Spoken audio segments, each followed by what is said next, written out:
Hey, Potion, what's up, dude? Hang on, give me a second. I'm troubleshooting Kick real fast.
Hang on one sec, guys. The stream is just acting absolutely bananas. Bananas. Trying to see what's going on with it real fast.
Yeah, I'm not sure what's happening with it.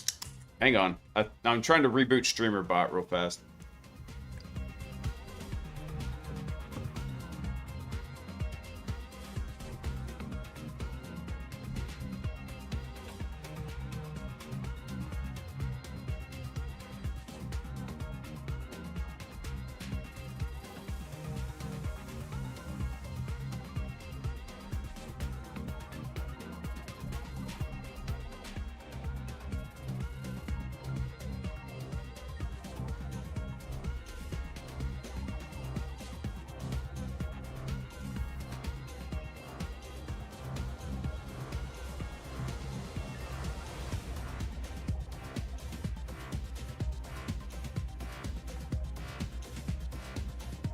All right.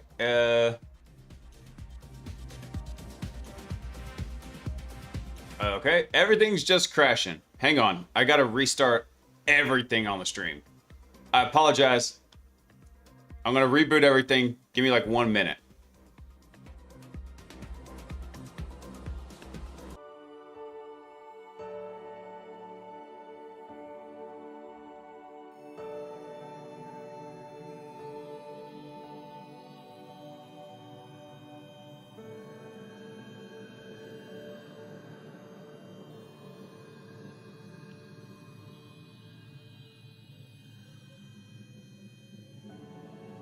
All right. Things are finally moving. Give me 1 sec. I'm fixing it.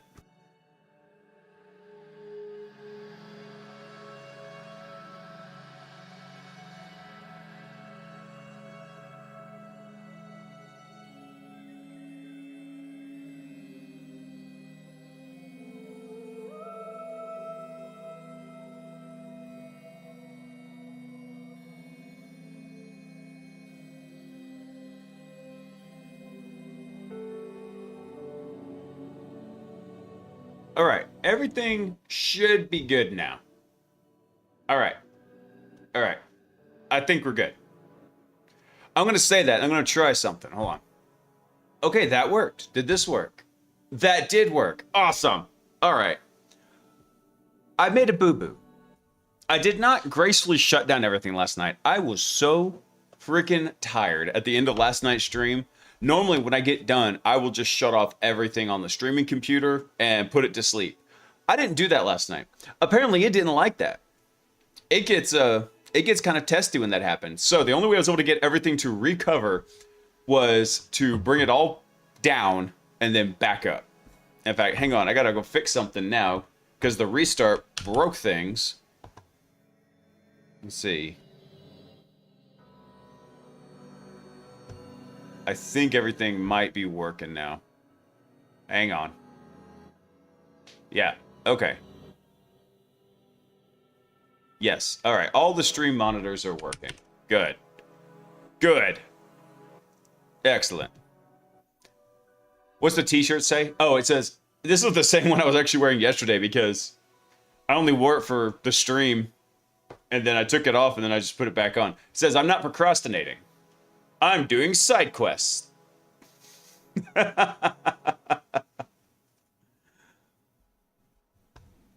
Yes. It's one of the nerd shirts that Sock got me for Christmas.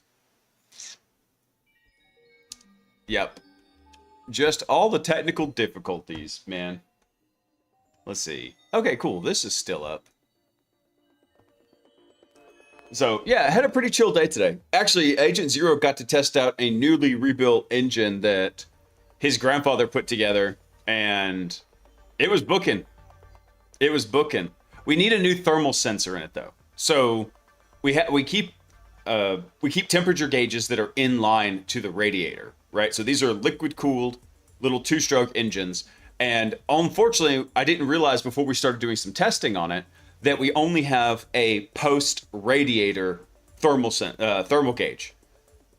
So I was like, dang it. So we got to get another one because what we need is we need to test the temperature of the water coming directly off the block.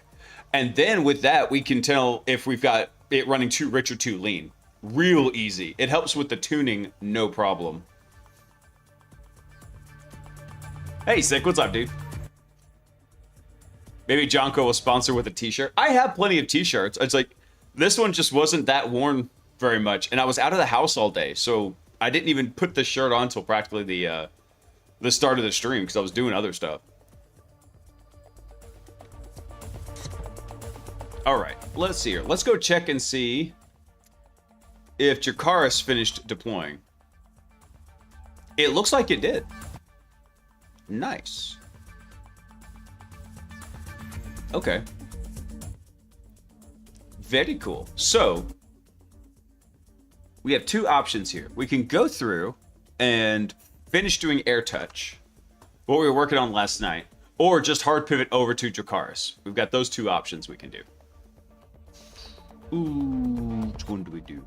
I kind of want to finish air touch, just because I like the idea of it. And also, I'm trying to think how they did the simulated Wi-Fi networks, right? I know these probably aren't legit Wi-Fi networks, so I'm very curious how they did this. So let's boot this machine up and then we'll go through it. But other than that, yeah, today was a really chill day. It was just nice because I haven't had a chill Sunday in a long time.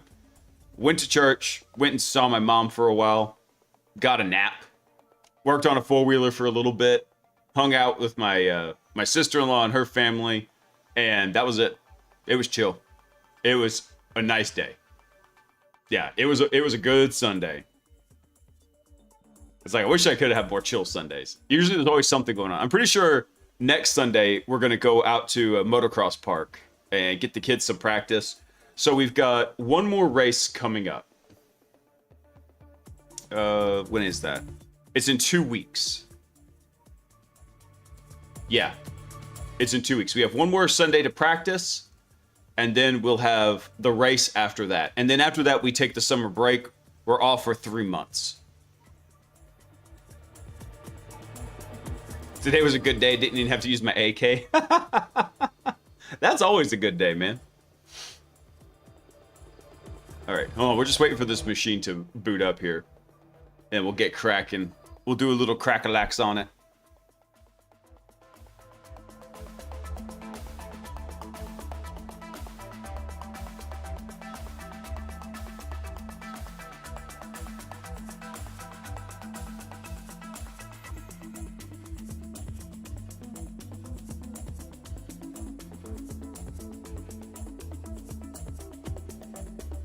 Let's see.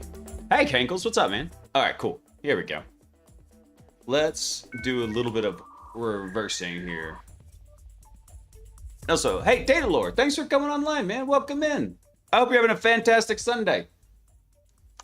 All right, let me pull up this real quick. Hold on, where are my notes from last night? Let me see.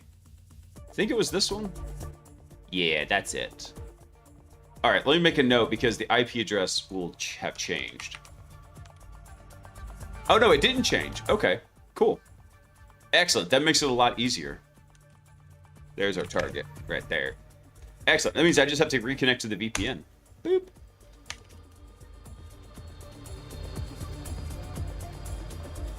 Awesome. So this one would have disconnected from Broken Pipe a long time ago. Consultant, where's his password? Right there.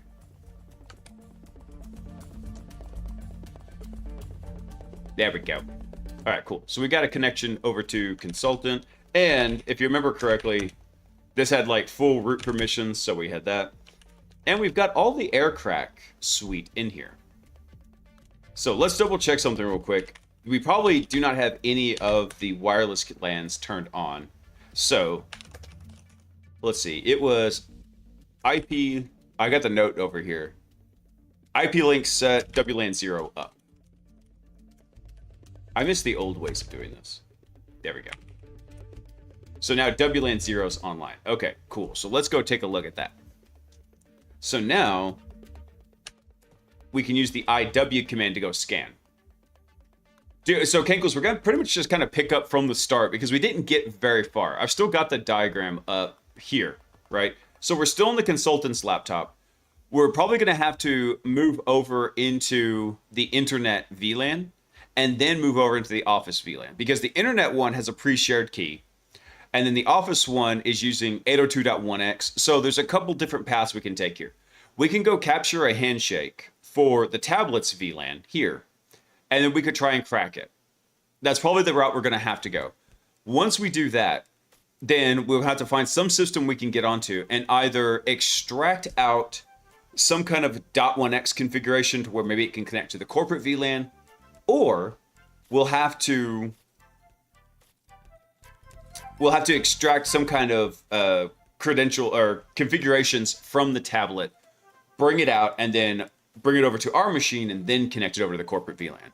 So we've got like 6 Wi-Fi interfaces, so we can do this in multiple steps here. We might also have to do something like an evil twin and set it up over here in the corporate VLAN, where it will accidentally go connect to us, and then when it passes through, we find out whatever kind of configuration it's got. There's multiple types of 802.1x for wired and wireless networks. So it's just going to depend on how they've got this set up. If they have it set up with certificates, you're kind of beat on that. But if they have it set up where you actually like log in with your username and password, we could capture that with an evil twin and then be able to come log in. But on the plus side, it looks like the Dracaris lab actually deployed just fine. So, awesome. Hold on, actually, let me go check something in that real quick. Where's Goad? So we have LX01, Server 1, and DC01. Okay. That one's supposed to be our foothold. I'll have to go double check this because we don't have a Kali machine in this network here. So we'll either have to remote something in or just go in and deploy a new Kali into this that we can use. Yeah, not sponsored by Jocko yet. We're just getting started. The can's still full. Although, for some reason, it is balls hot in my office. It was a pretty cool day here in Dallas. But, whew, I sat down at the computer and there's just a pocket of heat right here.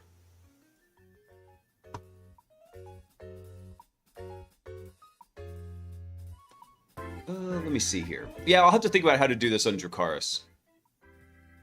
Because I think we're supposed to compromise this machine first and then move to server and then move to DC01. We can double check it here in a minute. Let's work on this one. Let's see what we've got. Okay, so one thing we can do is... Oh, it's just IW in here. So, IW dev WLAN 0. I'm looking at how to do this. Actually, let's just scan for that. Let's see what it comes back with.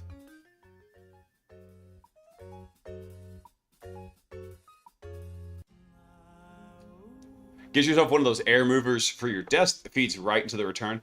I think the problem was I was exceptionally lazy after the stream. Typically, when the stream gets done, right, I got the green screen behind me right here.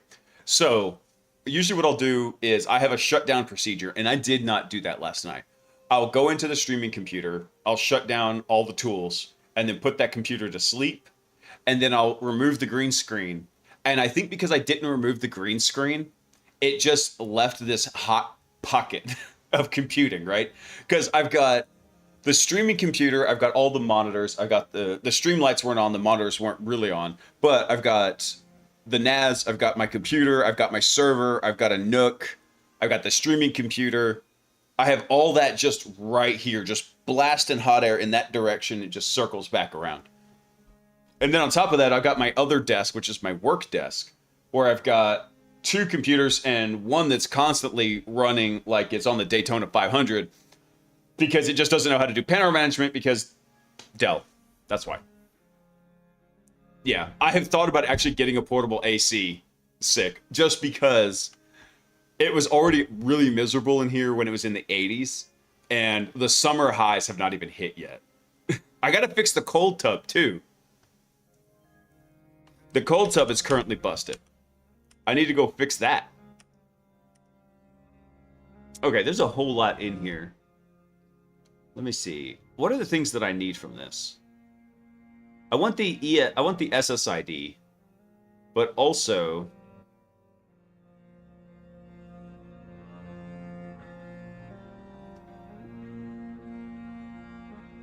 What else do I need from here? Yeah, I want the SSID.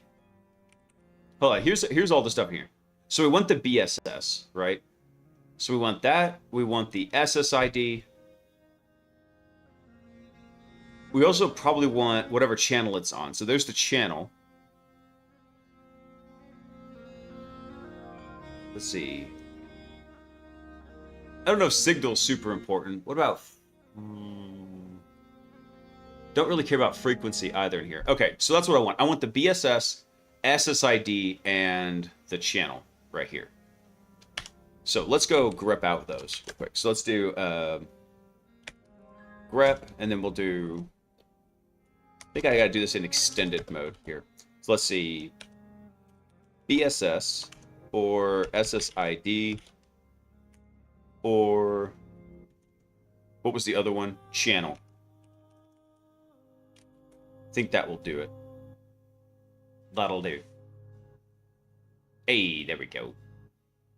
Get the bacon intervals too. Should we get the bacon intervals?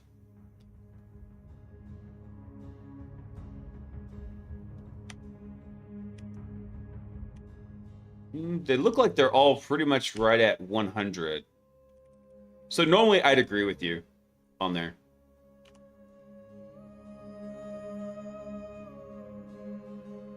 Let me clean this up a bit. I don't want this multiple BSS ID. What I want is, I want that one there.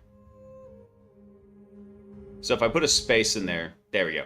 All right, so we got Vodafone, Movistar, Wi-Fi, AirTouch, Internet. Okay, so this is one of the ones that we want.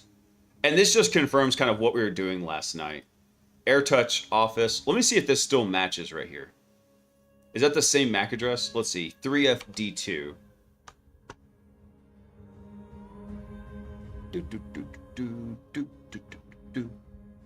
Yeah, 3FD2. We didn't get the channel, though. I just realized. Oh, yeah, we did. Channel 44. Okay. And this makes sense since we're in a lab. All these things should have stayed more or less static. Oh, this is actually in 5 gigahertz. See that? So, a little bit different. Actually, so we don't really need this information. It was just, I wanted to do a little bit of confirmatory check. We've already got everything from when we scanned it last time. So we should be good there. Yeah. Not important. Okay. So now the next thing we need to figure out is how we want to go find this thing. Because the channel we want to target is not Office. Where is it? Internet. Yeah. This one right here. This F1A7. That's what we want to target. Put a fan pointing out the window. So actually what I've got right now is I've got the ceiling fan running, but then I actually have a tower fan that sits at the door to the office to bring the cold air from the rest of the house into this room. It won't be so bad here in about 30 minutes when the air conditioner kicks on. Right now, usually most of the day I keep the air conditioner kind of high and then at night drop it down quite a bit. Let's see. All right, so all this should be good.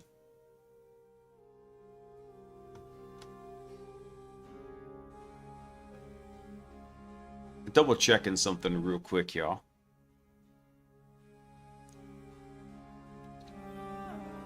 All right, I don't think there's any other way to do this other than doing a capture and crack. I don't know, since we have EPAMR on here. Let me see. CD over to EPAMR.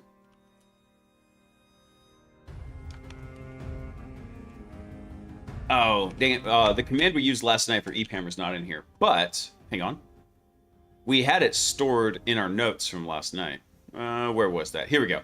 So creds wasn't going to work for us, but there actually should be auto crack. I think it's auto crack like that. But that might not even work because I think we're going to need a word list for that. I know. I'm going to try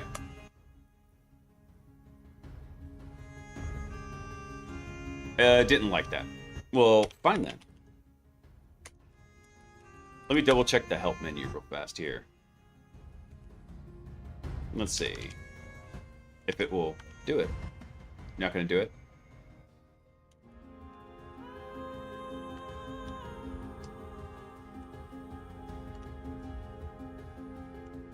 Okay, not what I wanted.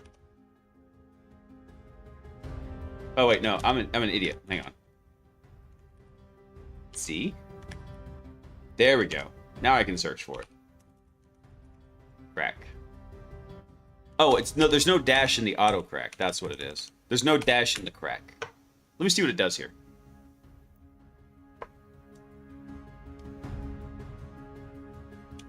I don't think it likes that. Weird. We might just go through and do this with air crack then.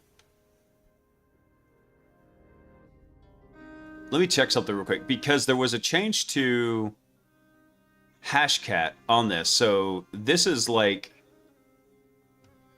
what was that tool that's in here? Because it's supposed to usually capture this one. Where is it? You might be wondering, like, what the heck am I looking at for this? So here, there was a change to how Hashcat actually works, and it doesn't use the typical file system anymore. Oh, let me pull it up real quick. They changed how it worked. Let's see. Hashcat, tracking, WP. I don't know what I did with them. Yeah, so they changed it in here. Usually now, I think they tell you to use something like, yeah, HCX tools. That's what it was. So this is like the new approved way to do this.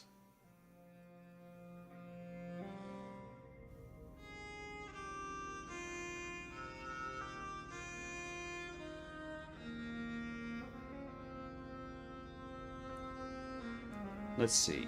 How do I want to do this? Hey, Cypher, what's up, dude? Oh, oh, I was reading this thing all wrong. Shut up, baby. I know it. Yeah, typically, this is the one I was thinking about. They usually do this PCAP in G.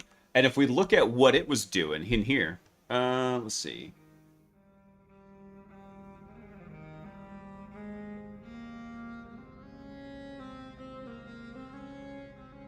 Actually, so this already has RockU in it, which is perfect. If you're doing any kind of CTF like this, it should work. Wait, actually, was it working? Hold on. We had errors. Error could not create NM CLI object, could not connect, so no such directory info. All right, hold on. So what is this error here for EPAMR? Let's go look it up real quick. Hey, what's up, Mac Attack? All right, so this just means the NMCLI command does not communicate with the network manager service, typically because it requires dbus. Do we even have network manager running on this thing? Let me see. What did he say? Yeah, we can check system CTL. System CTL status. Oh no, it's, yeah, it should be status. Network manager. Network manager. Let me see. Oh, yeah. We don't have network manager on here because this machine is running in Docker. Yeah.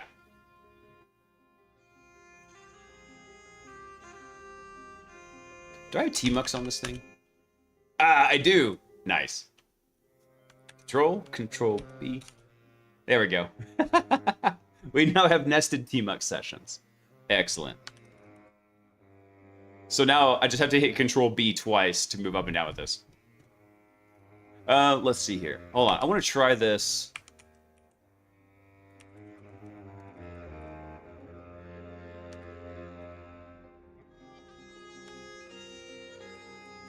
Oh no, it's not going to do it. Dang it. I got to copy the command out because there's no command history for this.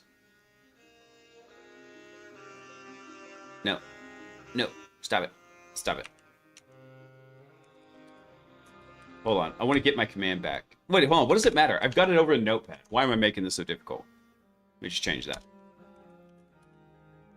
Okay. tmux attach. Control B up. All right. Let's just let it run. We'll see what happens. This is actually really cool because I didn't know you could simulate these kind of wireless networks in containers like this. I think it's pretty legit. Oh, there we go. Station tried to associate with unknown SSID AirTouch internet.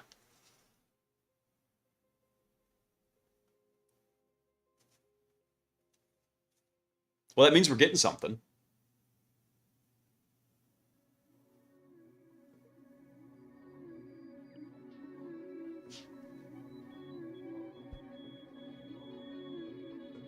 I think I understand about 33% of what you're yapping about.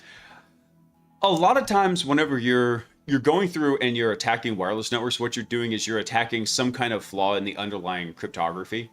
So that's why currently WPA3 is just damn near impossible to crack as far as anything that's publicly concerned.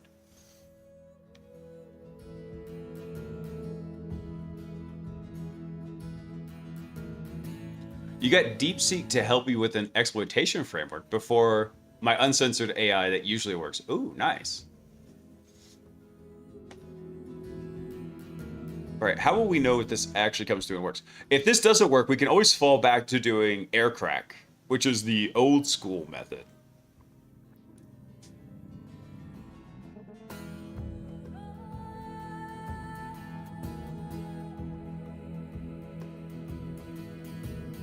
Let's see. I'm double checking something on air crack real quick.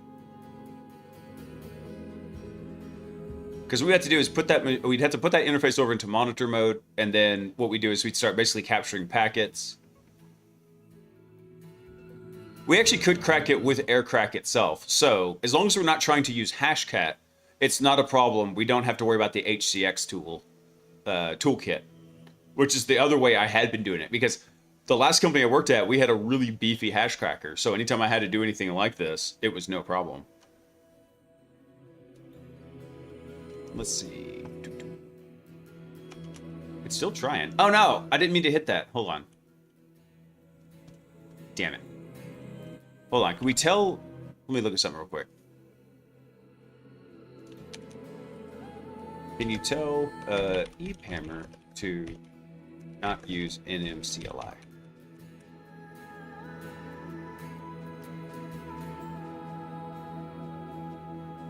Actually, yeah, we can check that with... Oh, damn it. Hang on. I had to double control B that. Let's see. Airmon NG check. Yep. Do we need to do any of that?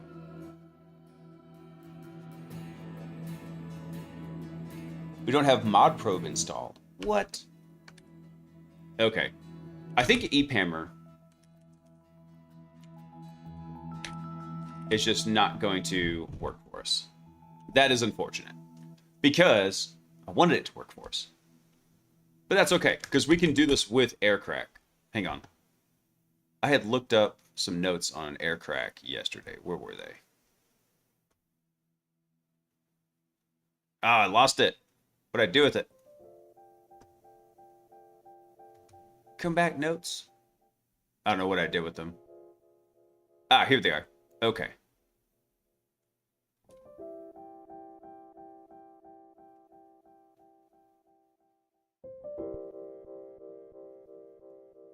All right. So first thing, I think, if I remember correctly, I'm doing this from memory. We have to just basically use Airmon. Let's see. So let's start Airmon on WLAN 0. There we go. So WLAN 0 should now be in monitor mode. So we do ifconfig WLAN 0. Okay, just iwconfig. Yeah, there we go. Actually, now we have WLAN 0 mon in here. Not a bad deal. Okay, so once we've got that into monitor mode,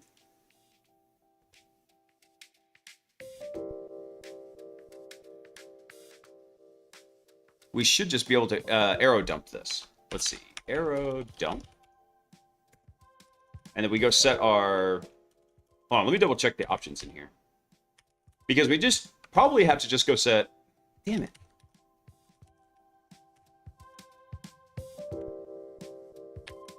There we go. Usually I want to go through and set the BSS and the ESS ID and the channel. Otherwise, it's going to do channel hopping. I was trying to remember if there's just anything else I need to set on here.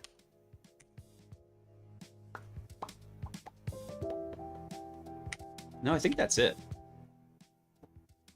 Hey, Gumby. Yeah, man, we're still working on that box. I had some technical difficulties earlier. Like, everything was busted. So I had to go through and spend the first couple minutes just troubleshooting everything. But we got the stream back up. It started really, really ragged. All right, so let's go do some aircraft. So what we need... Actually, no, correction. We're not using aircraft yet. We're using dump. Aero dump. And then we're going to set the BSS ID. Here, let me pull up the notes. So we want to target... Not office. We want to target internet. Here we go. So this is the BSS ID. This is the MAC address here. So we'll copy that. And we'll just drop that right there. And then the ESS ID. We'll drop that guy right there. Just like so. Yeah, I know I need to update. And then we also want to set the channel. And this was running on... Which channel here? Channel 6. News at Channel 6. Dude, what just happened? No. No. No. No! Did my...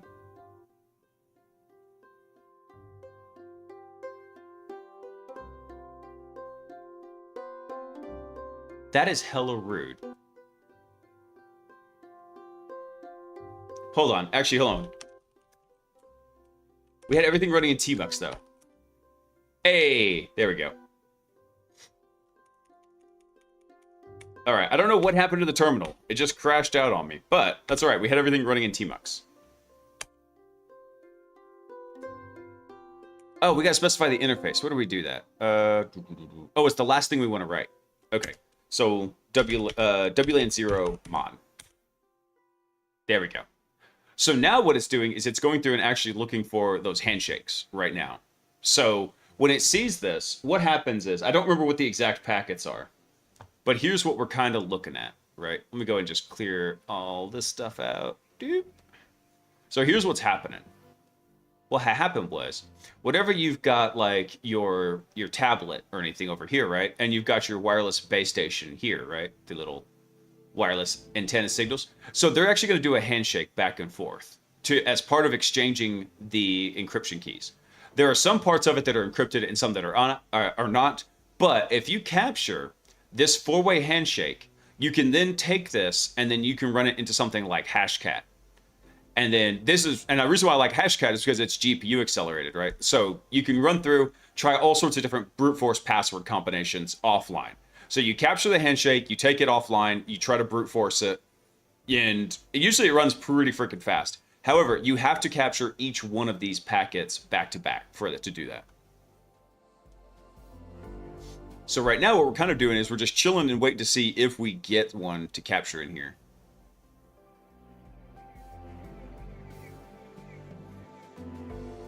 Now, if this does not work, we have another tool in our belt, which is...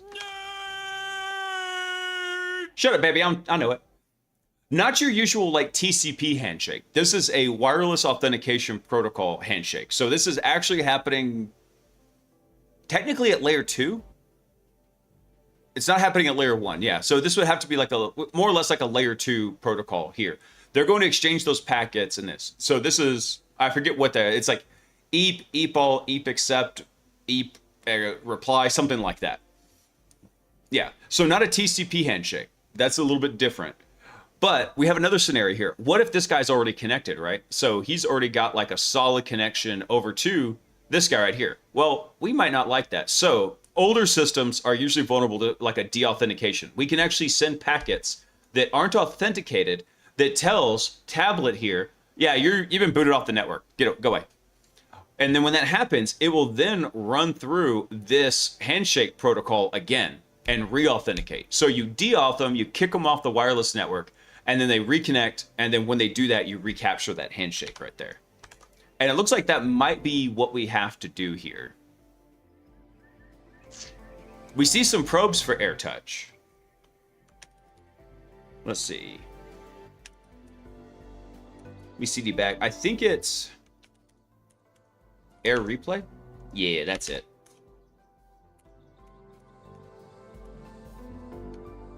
Let's see. There's deauth right there. Let me see what other options I've... Oh, damn. No. So we set the interface. Let me see what else I've got in here. So for air replay, we could go through and we could filter it. We could set, again, our BSSID, our ESSID. And, God, I haven't had to do it this way in so long. This is wild to me. Let's see. DAuth. Yeah, so that's what we want to do. So let's do this real quick. So what we'll do is we'll do air replay. And I don't have the commands up there. Dang it. Okay, fine. You know what? We'll just reconstruct it. So we want, again, the BSS ID. That's the MAC address for the wireless access point. This is the MAC address saying, hey, I'm broadcasting this. So let's go ahead and drop that in. Let's see. Actually, hold on. Do I need that? I'm second guessing myself. Now.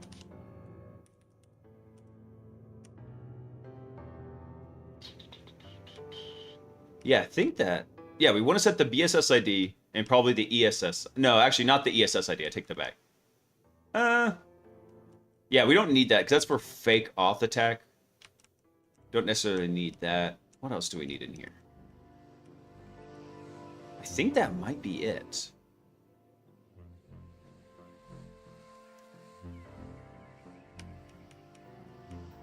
Yeah, we'll just set the BSS ID in here. And then we want to tell it that we're going to do a DAuth.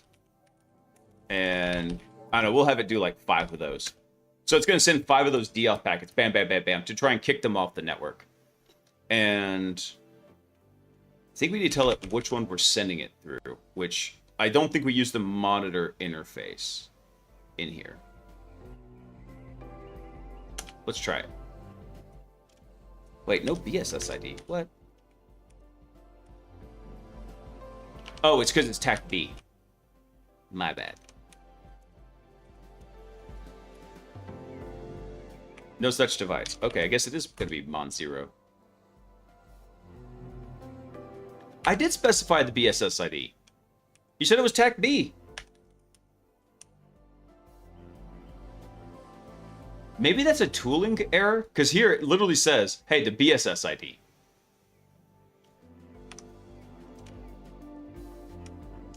I don't see a TAC A option in here. Oh, tools. Y'all are funny. All right, fine. You know what? Fine. There.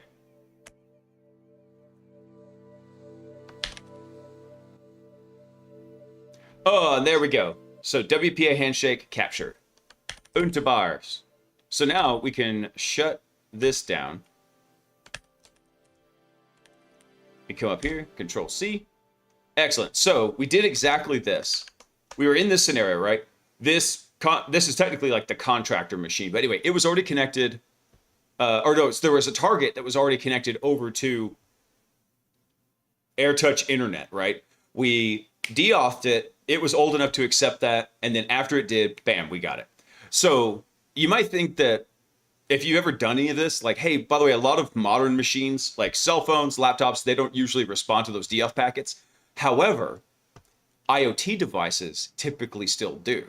So there was one time I was able to get into a company by deauthing their thermostat.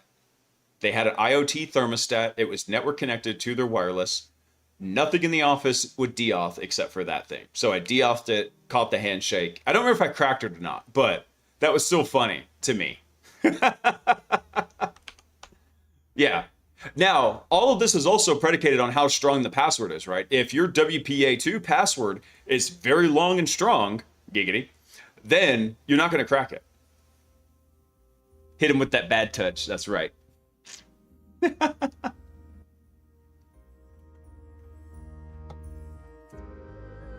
All right. So now that we've got that, let me double check. So we should be able to go crack it now.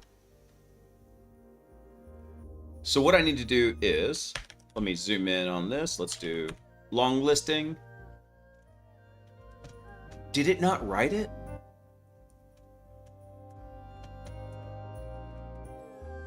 I'm going to feel really dumb here if it didn't save the handshake.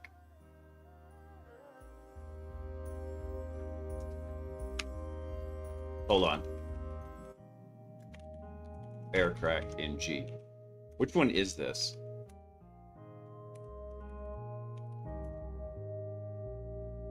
That's a binary package too. So where would it put it? I don't remember if it saves it by default. That's all right. We can run through it again real quick. There's T-Mux 0. Damn it. Damn it all to bloody. All right.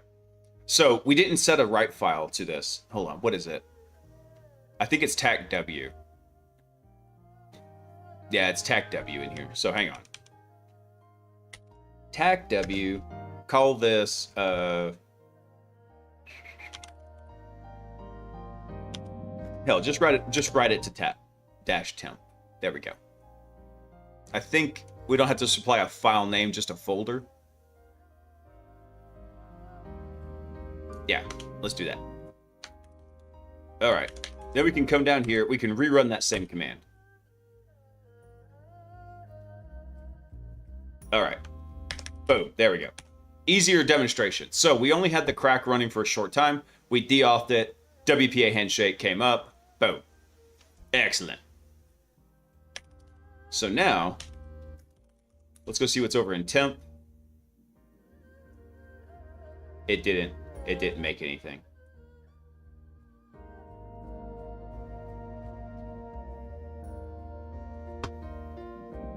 It still didn't save it. That is some bogusness. All right. I guess you do have to actually supply the file name. All right. What was this one? This was AirTouch iNet. There we go.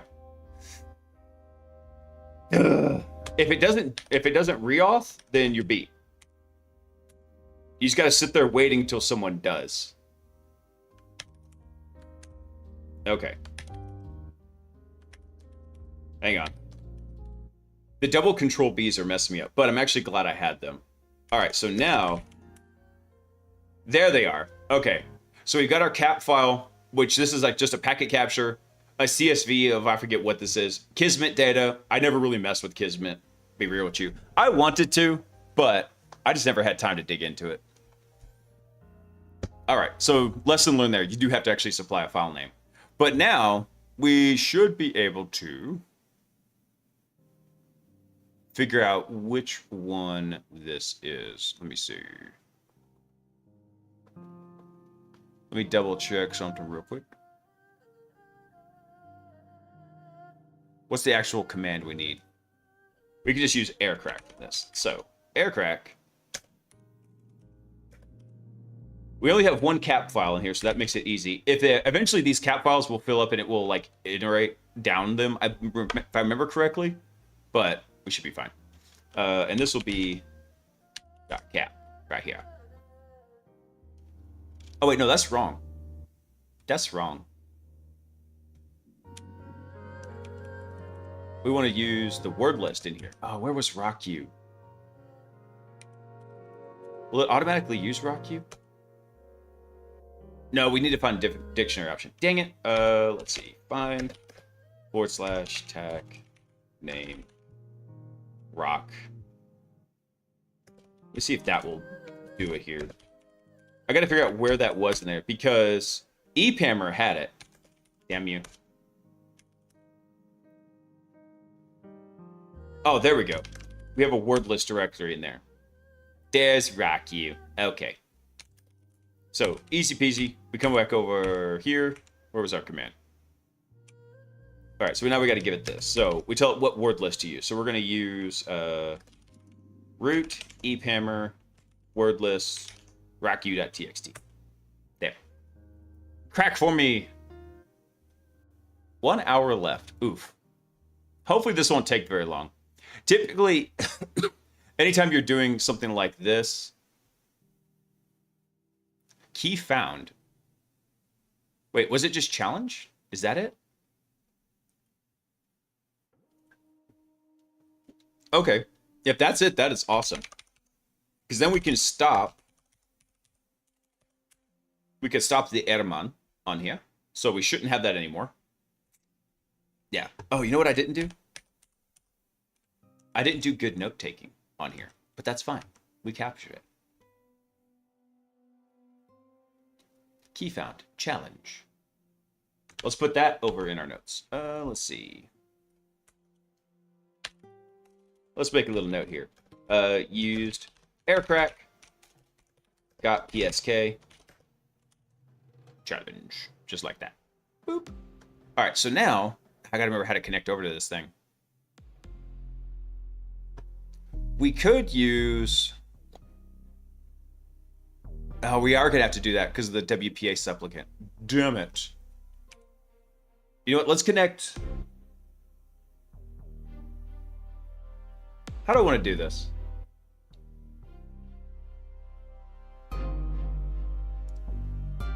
Yeah, I always wanted to do... Hey, Kidlet, what's up, man? Bobby, I always wanted to do, like, some war driving back in the day. Especially since war dialing was very fascinating to me. But I was born kind of in the time when a lot of the freaking stuff had already kind of happened and was kind of dead. Like, I was fascinated by, like, blue boxes and red boxes and all the other famous boxes, right? But they were kind of already patched out and didn't work by the time I came along. Probably for the best. I might have gotten myself in trouble if they hadn't been. But war driving was kind of like the new thing, part of that. But I was born kind of in a time when I couldn't really do war driving either. So I was in this kind of weird in the middle age right there. Let's see. All right, so we got this. We need to connect over to it. I don't want to do this. We have to go set up a network connection. Let's see. Where is this? Is this it? Yeah, here we go. Let's see. Linux. Set up WPA2 supplicant. Let's see.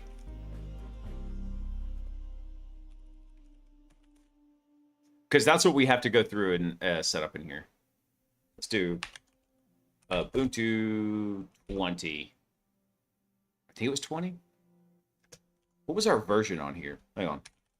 Yeah, Etsy 20.04.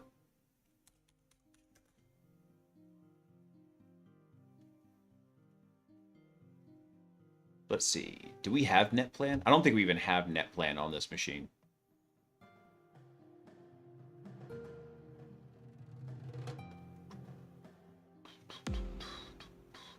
Use WPA passphrase to create a secure configuration. I don't want to do that. I don't want to do it that way. Use IW control with the BSS ID to connect it and it'll prompt you for the password. Oh, will it? I've never done it that way. Let's try it. IWCTL. Let's see. Well, I would like to have done IWCTL. Unfortunately, I know has.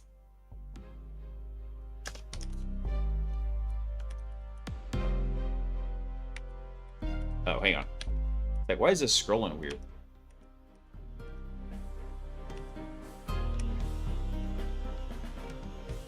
All right, let's try that real quick then. Hold on. Let's see.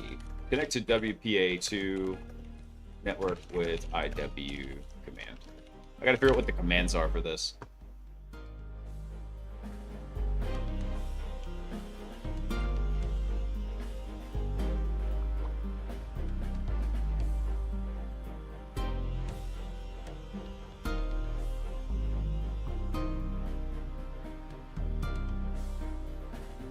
No, it didn't like that. I had some other set of instructions aside for this, but I don't know if I wanted to use them. Because what we could do is we could go through and we could set it, and then we could go through and use IP link to set the information.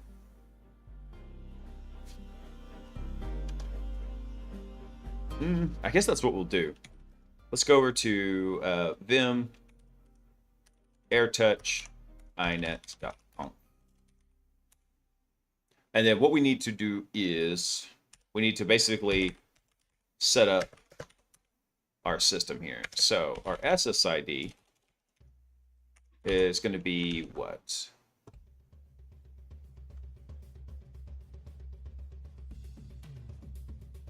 Hey, Zach, what's up, dude? Oh, we're doing this AirTouch box over on Hack the Box. We started it last night, didn't quite finish it, but also we've got something else on standby for tonight, which is, do I still have that up? Let me see. Yeah. Mayfly, who made Game of Active Directory, made a special variant of it called Dracaris, and we just got that deployed into Ludus last night. So this is on standby for us right now.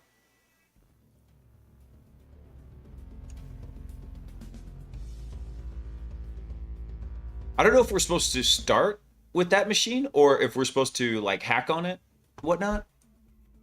So I think I actually am going to need to go deploy a Kali machine into the lab there with it to connect over to it, but I'm going to worry about that a little bit later. So Dracaris is like a more, instead of Game of Active Directory being like damn vulnerable Active Directory, Dracaris is more like challenge Active Directory. So one of the guys brought that up last night. I thought, yeah, you know what, that'll be fun. We'll do that. We'll do that. Let's see. Gotta get my BISID.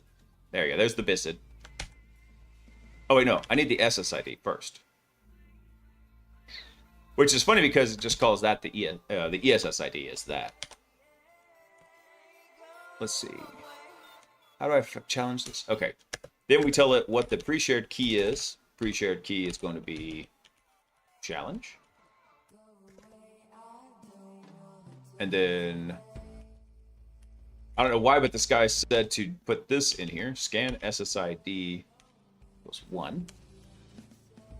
And then for key management, WPA PSK. Okay. So from this, we should be able to then apply this configuration to it. So we'll do IP link. And a lot of this, like I said, this is all, aside from the stuff we did with Aircrack, now you see we're basically doing system administration work. That's why I'm always encouraging folks, hey, if you don't know what to do, go take a sysadmin class. Work on setting up little home networks. Figure out how to do system administration, because that's probably going to be 80% of the work that you do. The other 20% is abusing built-in functionality to those systems. Studying for the PNPT and the CPTS. I've been hammering Hack the Box machines. Nice. Very cool. I just didn't really have anything planned, so I asked everybody what they wanted to do. They said, hey, let's go do Hack the Box. I was like, all right, cool. This looks like a fun one. Let's do it. All right, what was the command in here? We need to... I'm going to connect number 5 to this. So WLAN 5 will do that. And so we need to set that one as up. We'll leave 0 through 4 for working, and we'll do 5 and 6 as like our target networks in here. All right, so now if we do our WPA supplicant, what do we need for this? We need...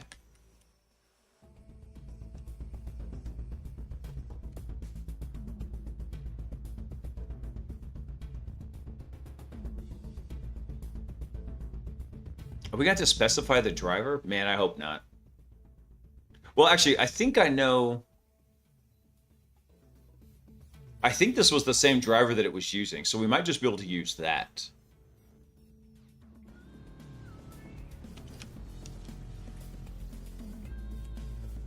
Fundamentals are really important to learn in sysadmin world. So I wish I knew more, but hard to get exposure to everything. Oh, dude, is it ever, dude? What do I think about HackSmarter's labs?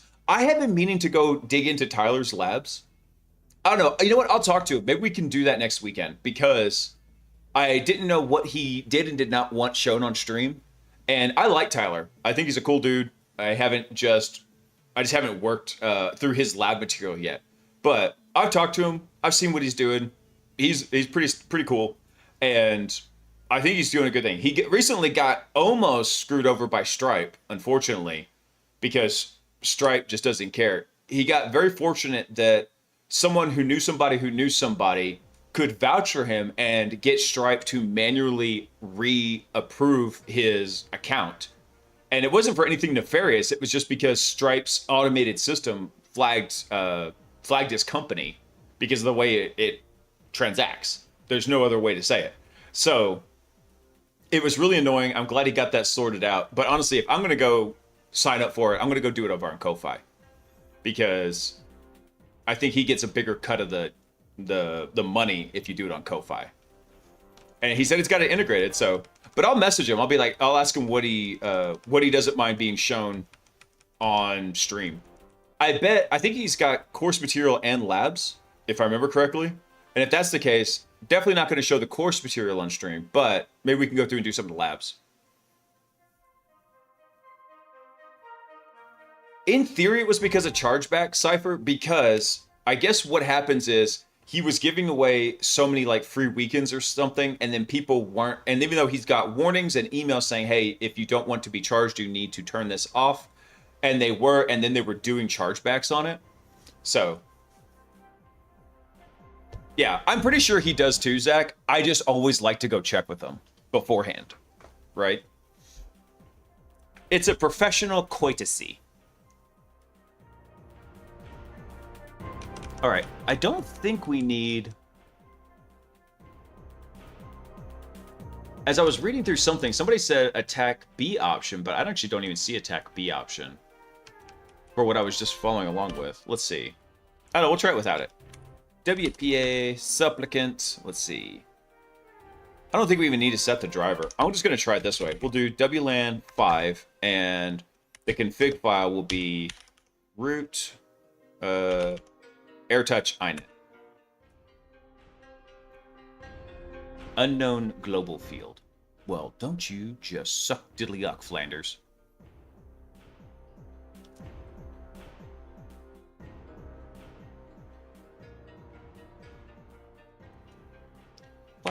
Why you don't like the config? Hang on.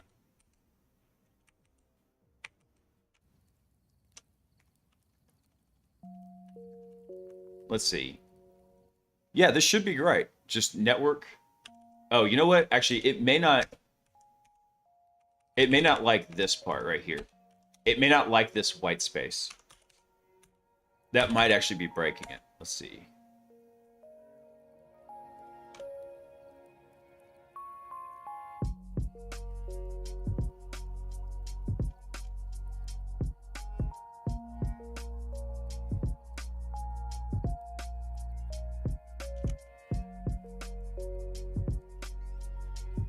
It says connection completed.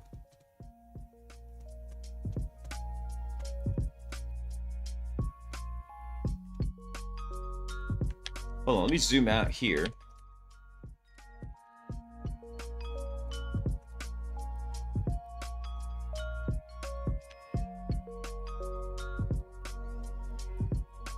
Let me zoom up. WLAN 5. WLAN 5 says it's connected. So, okay. I don't know why it... Oh, you know what? I bet that was it. Hang on. I think... Because this guy was saying use attack B, and I didn't know why. I think that backgrounds it.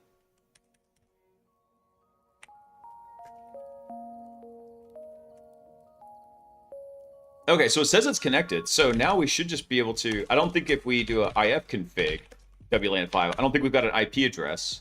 No, okay. So we want to do a DH client. What is it? I think just WLAN 5.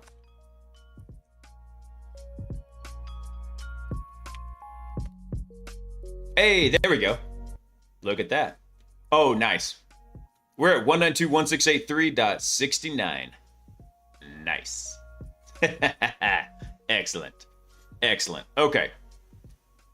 Cool. So now we are over... Minimize that. We're over Mir. Right here. So we've moved over to the tablet's VLAN. We're in this guy now. Nice. Yes, now we can go map out this network real fast. So what we've got is we've got a dual-homed system now. We've got one, I think, connected through ETH0. Yeah, so we've got an ETH0, and then we've got a WLAN 5 that are connected. Boom. There we go. All right, so we want to make a note of this. Let's go grab that.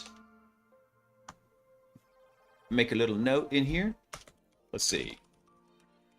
Connected to Air Touch Internet. Boom. There we go. And we'll put in our good little, you know, snip note in here that we're redacting useless information. But awesome thing is, I think we had nmap on here. Yeah, we did. Oh, I don't have the nmap command from last night. All right, let me do. I just want to see the open stuff, and look, give me the top 100 ports on here. Let's just take this easy.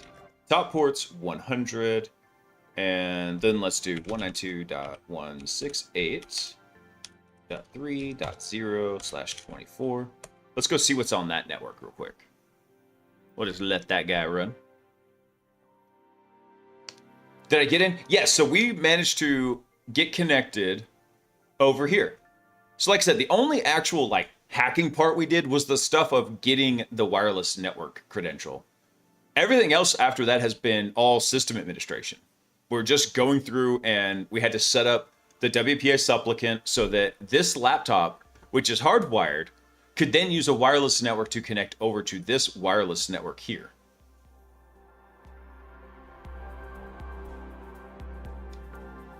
I've been really trying to understand how all these tools work and what's needed for certain attack vectors.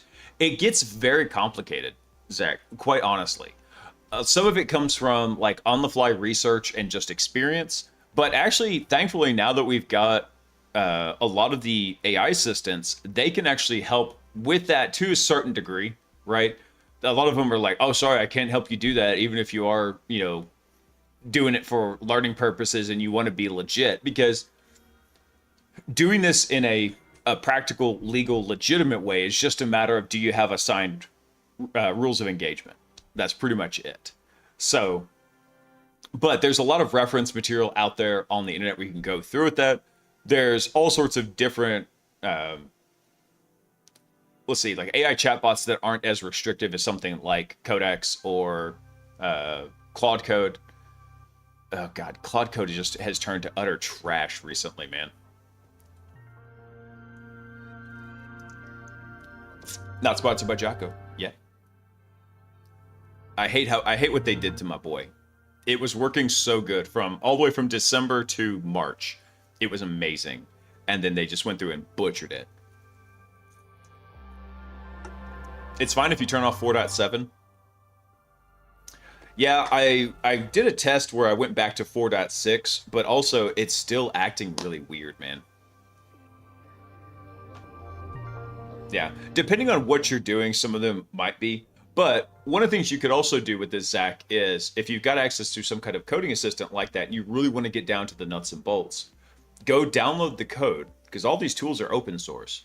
Load your coding assistant up in there and start kind of like digging through and understanding what it's doing and understanding the why.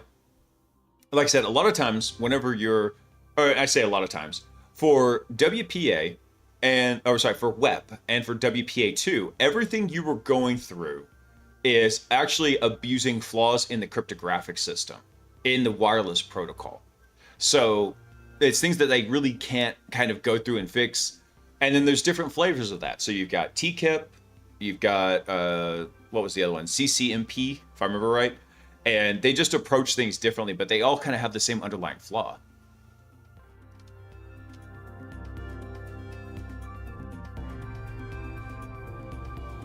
Let's see. So J-Lycan, I haven't seen that before. Not sure what that is. Is that an alert that had pop up on your computer? Or where did you see that?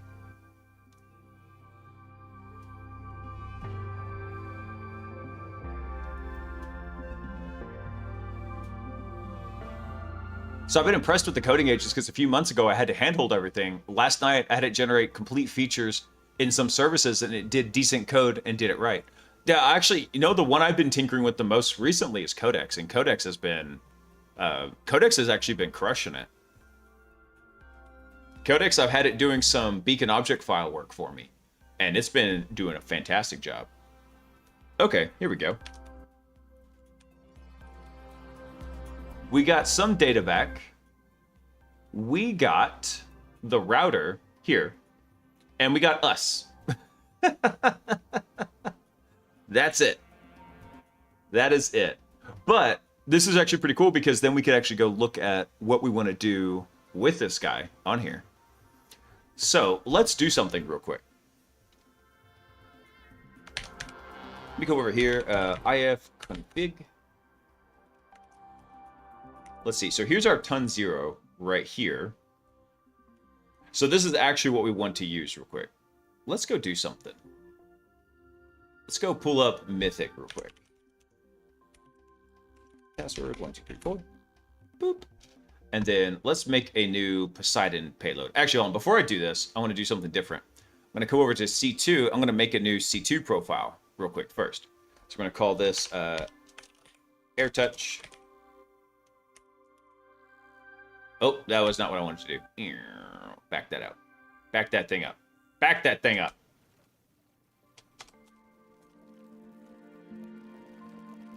I didn't even spell touch correctly. AirTough. All right.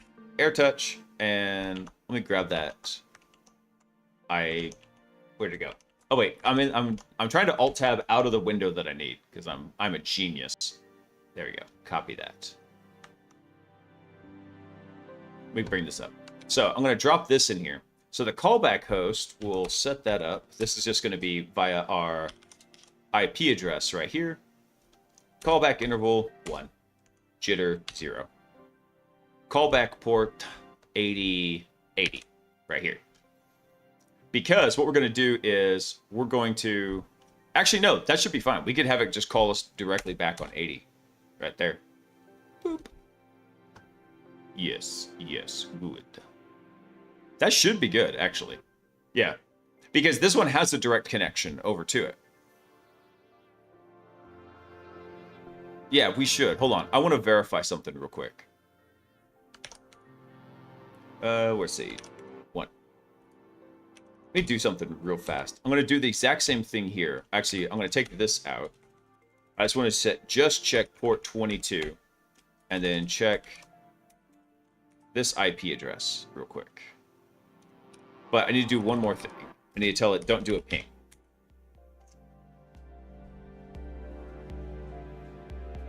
.47 is still complete trash by comparison. Yeah. All right, so this virus alert popped up on Defender. Read about it on Reddit. Seems strange. Something about a certificate being stolen. Again, I'm not great with codes, etc. Let me take a look at what that one is.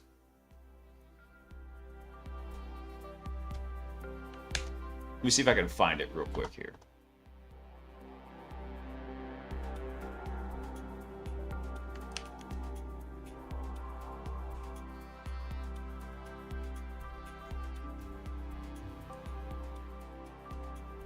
Oh, okay. This is there was some weird stuff happening around DigiCert certificates. And the issue, yeah, this was a very recent thing. We actually talked about this. So this is a false positive. It's a detection by Microsoft Defender, incorrectly identifies a legit DigiCert root certificate. So essentially what's happening here, Jay Lycan, is, well, here, let's read this right. So the issue was triggered by Defender's anti-malware signature update released around April 30th, which flagged 2 specific trusted certificates, and it automatically quarantines those certificate entries from the Windows Trust Store. And Microsoft acknowledged that this was a bug in there. So you're cool with this. I think they did this as part of a case where some certificates got leaked from a trusted signer. So, yeah. Gotta love when your signature scanning birthday overlaps with someone's certificate. Yeah. Yeah. So this one's kind of a known false positive in here. What it's going to do is Windows keeps all of these encryption certificates, these public certificates. They're fine to be on your system, but Defender's going to take it and it's going to flag that. It's going to pull it out. So some of the things that might happen is if you try to go to a website that use that root certificate as part of its authentication, or not authentication, identification chain. I'm struggling with the words tonight. What's going to happen is it won't say, hey, I can't trust that. So changed every password. Thank you so much. Hey, no problem, man. Yeah, this was a bug in Windows Defender. What's the authentication chain? Okay, I'm losing my mind here. Yeah, I was thinking authorization, but I said authentication, and it was authentication. So yeah, yeah. Because what happens with these, JLakin, just so you know, is whatever we have several like trusted certificate vendors on the internet, right? So we call those CAs, certificate authorities. You might also call them RCAs, root certificate authorities. And so they have a cryptographic certificate here. And then this certificate can be used to sign other ones in here. So we might call those sub CAs right here. Eventually, these will then come down to like individual websites, right? So then we might have one for like yahoo.com, right? So what's happening is this certificate right here that matches one for DigiCert on your computer has basically Defender for some reason started flagging it and killing it. What that will mean is if your browser tries to come or any other system that's using web encryption like HTTPS tries to come and validate that the certificate is legit and it follows the chain up, then it will say, hey, I don't trust this certificate because it was signed by something that wasn't in our root CA's list. So it might cause some annoyance in there. Certain websites might break. I haven't heard of anybody having that problem, but then again, I hadn't looked too deep into this issue whenever it came up. Yeah. So that's the worst case scenario that could happen is that you try to go visit a website and be like, hey, this site that could be legitimate and actually have like a proper certificate, like what's down here, and it doesn't know how to authenticate it. Doesn't know how to say, yeah, this actually worked right. But now you're probably just fine with it. Oh, good old Defender. Scaring everybody. All right, let's see here.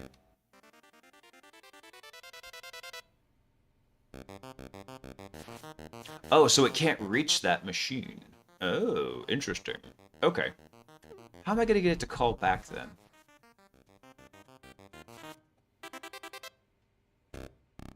I know we have 22 open.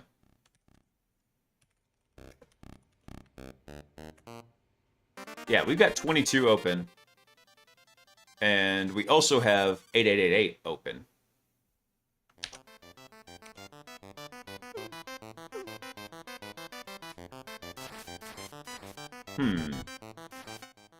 Also scan 8888. Oh, I still want to double check something real quick. Because that should be our VPN IP address in here. No, hang on. Please scroll up. Where's ton 0? That was it for ton 0, right? Hold on. ifconfig ton 0. Let's see. Oh, I'm on the wrong system. Hang on. I can't hear you. Sound off like you got a pair. You're full of crap, Gumpy.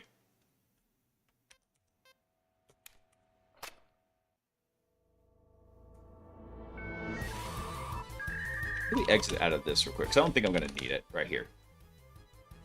Also, JLakin, thanks for coming online. All right, hang on.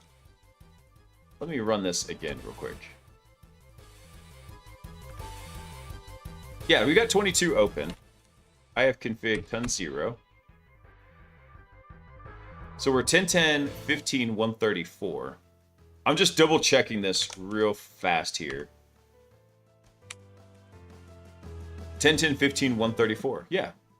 Okay. So what do we have open? We have 22 and 8444 open. Okay. Let me try this again real quick.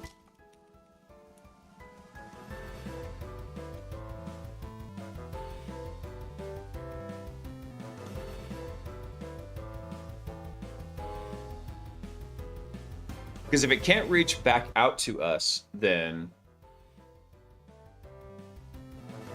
Actually, there we go. So 22 didn't come up, but 8444 did. All right, let me try something real quick. Let's do something. Netcat, listen verbosely on port 80. And I gotta sudo that. All right, I'm just gonna double check something here real quick. Can it reach me on port 80? Actually, Nmap's not the best way to test that. Do we have netcat on here? We do. Netcat connect to this IP address on port 80. Boo. All right, so now the best way is, all right, cool. We can get a connection back to it. All right, sweet. Let's kill that. Because what that tells us is we can get that reverse connection back out. So we come back over here to Mythic, and we set this up, port 80. Oh, wait, this isn't correct, though. I forgot. Mythic's running on a different machine. That's all right. Change the callback port, 8888. Because then what we do is we just go turn that back on. So what we have here is, what was it? W. There we go. So now we have a local port forward happening over here. So if I come down and I grep for that, see how we have 8888 open? So if we set that for the callback address, what happens is it hits us and then gets forwarded over to Mythic right here on port 80. So it will be able to call back. All right, let's do that. So we set the IP address, we set the port. This is the IP address of our attack box, but it's port forwarding over to Mythic. So we should be good there. Now we can actually go through and make our Poseidon payload. So start fresh. Let's see, what all do I want here? Let me make this a little bit bigger here. Take all these out. All I want is the HTTP profile. All right, next. Give me all the tools. And we want to include a profile. And the profile we want to use is, yeah, this one right here. So that should work. Create payload. Give this a second to go build. And then what we can do is we can have, we can work through our C2 infrastructure a little bit more carefully with this.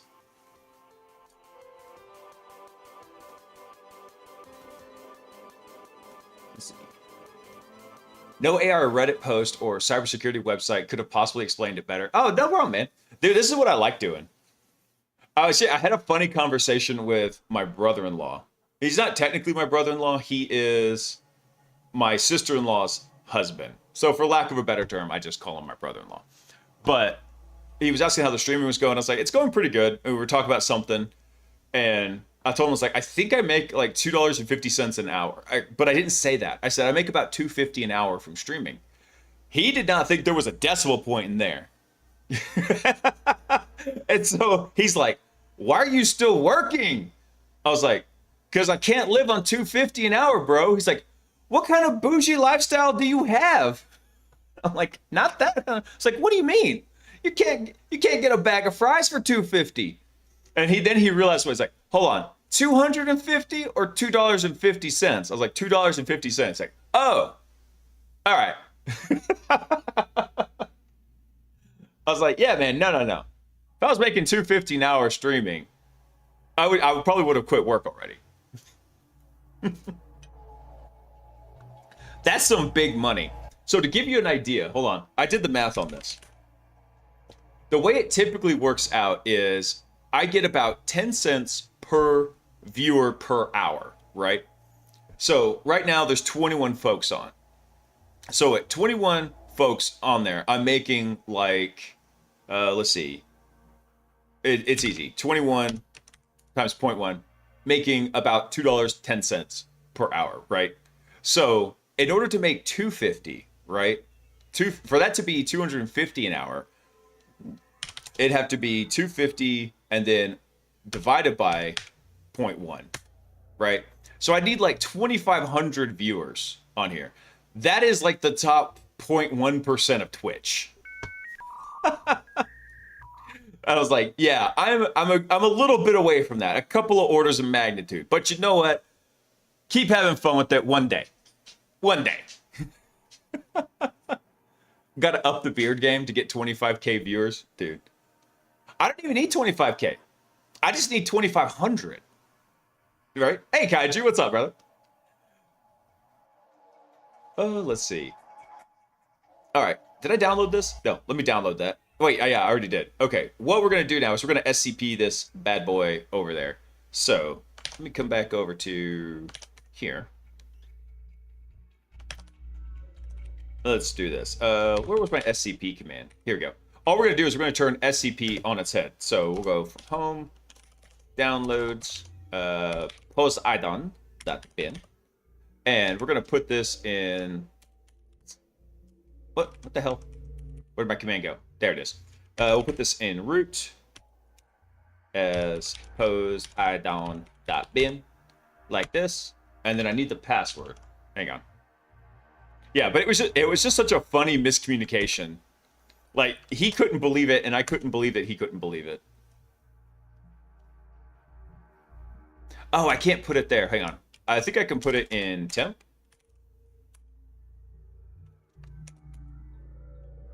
Yeah, there we go. And then what we'll do is we'll just copy that from temp to here. And then we'll shemab that bad boy. And then we'll just run it. Do me some poseidon and boop.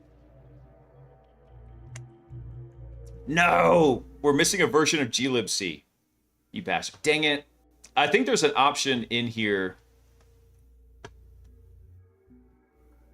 Hold on. Hang on. I gotta generate a new one. I gotta double check this real quick. I believe there's an option in here. Yeah, damn it. It should have been a static build, is what this should have been. All right. All right. Everything else should be the same. We'll call this Poseidon V2.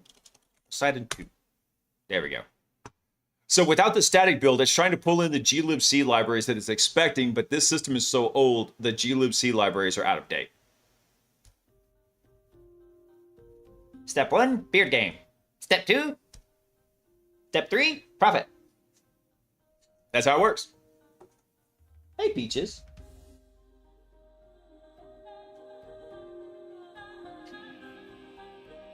I know, right? That's what I told him. I was like, you think $250 an hour is like living bougie? I'm going to come live where you live.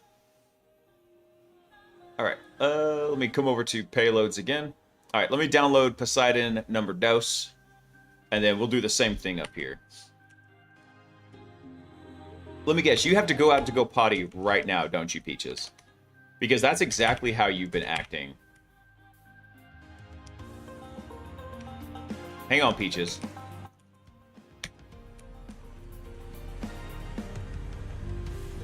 All right, hold on. Let me copy that. Peaches is like, I'm dying, bro. Okay, give me 1 sec. We'll throw up the Poseidon payload in just a sec. Let me go let Peaches out.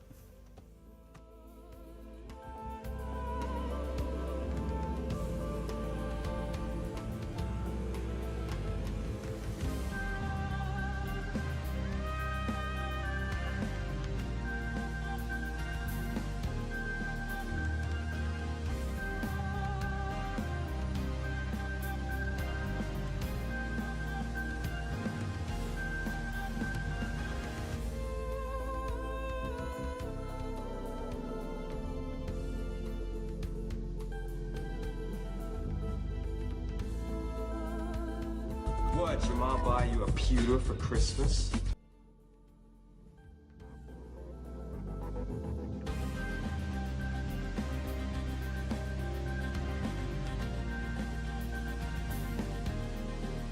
All right, I'm back. I'm back. Guess who's back? Back again. Blaise is back. Tell a friend. It wasn't even pooping. And you know what's so annoying about her? That's right. I know I'm her person, right? Every dog has their person in the house.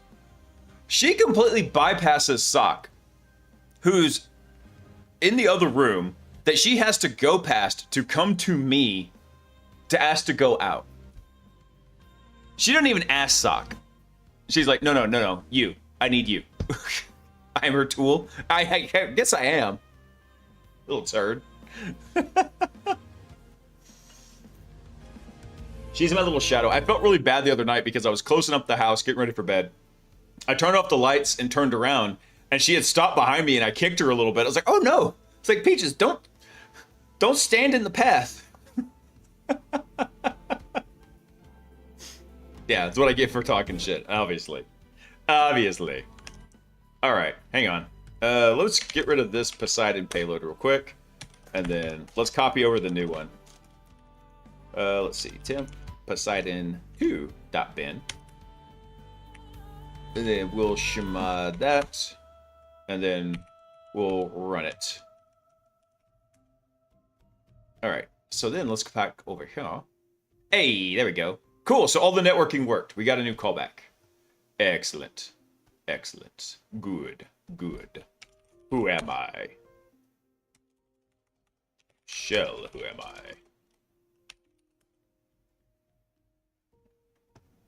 Root. I am root. Awesome. So, one of the cool things we can do with this is we can actually pull up a PTY in here. A sudo TTY. And then now we can actually do commands in here a lot more easily than kind of like what we were doing. So, for example, if I wanted to double check the ifconfig on WLAN 0, we can run that and see that right there. There we go. We blow this up a bit. There we go. Awesome. So we can actually work with this a little bit easier in here. So we had already our nmap commands, but one of the things we didn't have in here was... What was it? I'm trying to think. Actually, you know what? This is fine. Because one thing we can do is we could go set up a proxy for this. So, let me pull up Firefox real quick. I hate Firefox. Actually, hold on. I'm not going to use Firefox. Where's my Chromium? Where's my Chromium browser? There we go. Oh, wait. Hold on. I already had Mythic up in Chromium. That's fine. Let me see. Proxy switchy omega. I think this is the new one. Yeah, add to Chrome. All right, this is my preferred proxying tool whenever I'm over in, what is this? When I'm in Chromium browsers. No, go away. I didn't want, damn it, I didn't mean to do the thing here. All right, let me pin that. So what I'm going to do is I'm going to add a new proxy in here. So we'll do SOX5 and our... Oh, scheisse. We got to SSH over back into that thing. Damn it. I need this to work. However, I need to add something else to this. I need to add a port forward over to this.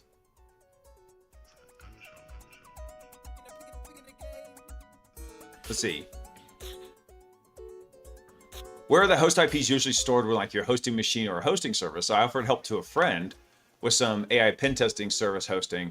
It seems like we're possibly escaped containers and not, but I can't seem to get an IP for the life of me. Yeah, check Etsy hosts if you're on a container escape.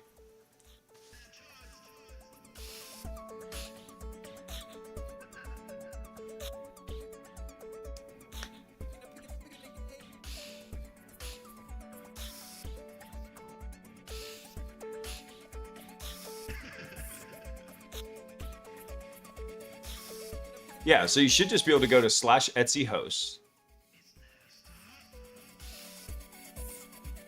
Do you have access to the machine where you can just run a shell command and check and see if Etsy host lives there? How do I want to do this? I need to recreate this, actually. So it sucks because we're going to lose this, but I need to do another one in here just like this. I need to forward, we'll do 9050. Forward that to, let's see, 127.0.0.1 on 9050. There we go. All right, let's see if that didn't accidentally kill our connection up here. Let's see. To make sure it's still alive. Echo 1. Okay, cool. It did reconnect after we did that. Because when I just turned that off, it failed on there. So now what we've got is in here. So let me draw a diagram here because it's a lot to keep track of. The networking, one of the reasons why when people want to move into any kind of IT, let alone offensive security, I tell them it's like, hey, you want to understand networking and how to trace network paths because it's going to make your life a lot easier. So what we've got right now is we have Kali sitting right up here.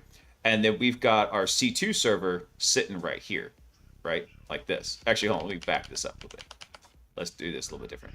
Kali, right? So we got our Kali install going right here. Doop. And then we've got our C2 install coming right here. So Kali is connected over a VPN, which I'm just going to do like this, over to Hack the Box, right? And then we've got some systems over here on the other side of Hack the Box. So what we're doing is we've got a reverse port forward set up so that we've got data coming in on here and then back, right? And so one of the ones we've got is we've got port 8888 here, forwarding down to port 80 on the C2. And then we also have port 9050 forwarding over to 9050 on the C2, like this, right? So now anytime we connect over to 9050, it's going to connect here. Well, when we set up the proxy for our agent that's set up over here, let's go do that. Let's see, this is our consultant's laptop, right? Here. And it's connected to this system. So what happens is, here's how the connection works whenever it calls back. So this guy can reach Kali, right? And he's going to hit it on port 8888. And then when this connection comes in, it's going to ride this link down to hit port 80. And then now we've got a two-way connection going back and forth between this. So that's how Poseidon was able to call back to us. So this is our Poseidon connection right here. That's how that's working. So then we can actually have the C2 over this connection that's actually bidirectional. Come back and say, all right, I want to create a SOX proxy, and this is going to be the exit point. Mythic will handle all of that for us. However, when it starts listening on port 9050, which I'm going to set it to manually, we don't have a way to connect to it because it's going to be listening on the C2 server's local loopback. So we got to go do this. So we'll have then Kali proxy to our local host on 9050. That's going to then ride that SSH link down to the C2 on 9050 and then follow this back up this way. Yeah, we're in this machine right here. We've got Poseidon up in it right now. So, and then we know that it's also connected to this other network. So this is its ETH0 connection right here. ETH0, but it also has a Wi-Fi connection down here into this other SSID, which I'm going to call, what was this? This was the AirTouch iNet right here. And in here, inside of iNet, make that capital. Inside of iNet, we saw that there's some stuff living on the router. So we might be able to get into the router or at least get a few things from that.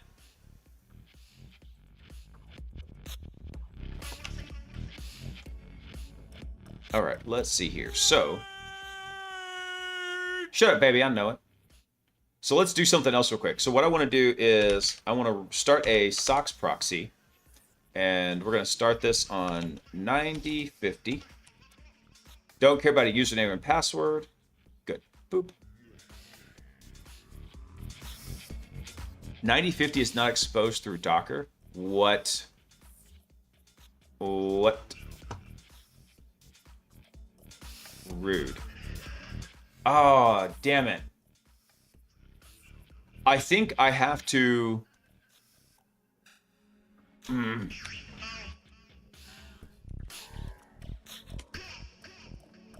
Yeah, there it is. So, let me blow this up real quick. So see how it says Mythic Docker networking is in bridge mode? This is not going to be useful. We need to change that to host mode. And unfortunately, that means that we got to come into the Mythic CLI. So what's happening is this is just like any other Docker container, right? I'm going to echo 23. Because it's running in Docker, it's running in all those various Docker isms, right? Including the networking being separated. This machine is just dedicated to Mythic. So I don't want any of that stuff interfering with each other. So I'm gonna. It doesn't have anything to worry about interfering with. So in the Mythic CLI, I'm gonna tell it to restart, and hopefully that will restart the networking in here. In the networking restarts, it should hopefully be in bridge mode now. It might expose 7 something, but I don't want it. I don't want it. I have personal reasons that center around proxy chains. That's the reason why I just always use 9050. All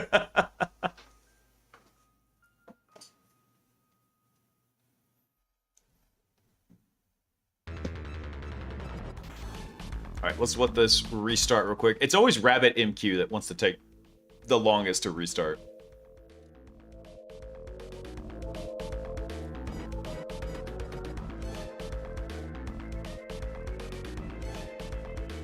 Come on, little rabbit. You can do it. There we go. Oh, it's recreating them because we changed the networking. So it has to destroy the containers and then recreate them because the container already has all of its properties assigned to it. Yeah, SOX proxy trauma, exactly. Okay. Now, come back over here. I might need to log back in. Okay, I didn't. Cool. Let me make sure this is still running. It may not because... Actually, cool. It did come back. Nice. Nice. Okay, excellent. So now 9050 is started on here. See that? And so we can test this out real fast. Let's go back over to here. So what we're going to do is we're going to change this to 127.001 on 9050. And I'm going to change the color to red. Over here. Blood red. There we go. So this is going to be our... What do I change the name of it? I don't know where I change it. I don't know. Apply changes. There we go. There's a way to change the name in here. Rename. There we go. I'm going to change this to Mythic 9.50. Like that. Boop. There we go. So now I can activate this, I think, per instance, maybe? Oh, no, I can't. Hold on. I need to do some more options in here. Let me come back into this guy. I need to add a bypass list to this. The bypass list is going to be the IP address of Mythic right here. What's that? 10.3.10.2. So I want to make sure we don't intercept any traffic to that machine.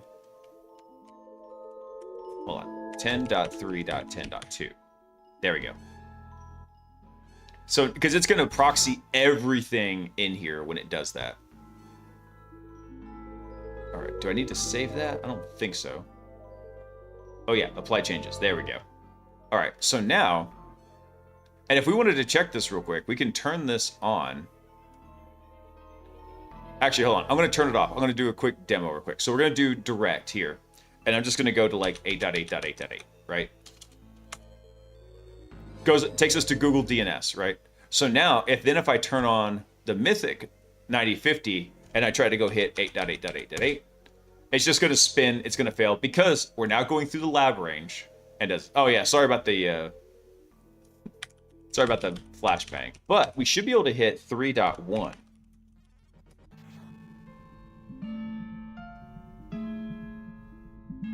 Let's see if that works going through there. Oh, yep, it's loading. Wi-Fi router login. Nice. So we're actually connected to... This is the router that's over in the network there. Excellent. Excellent.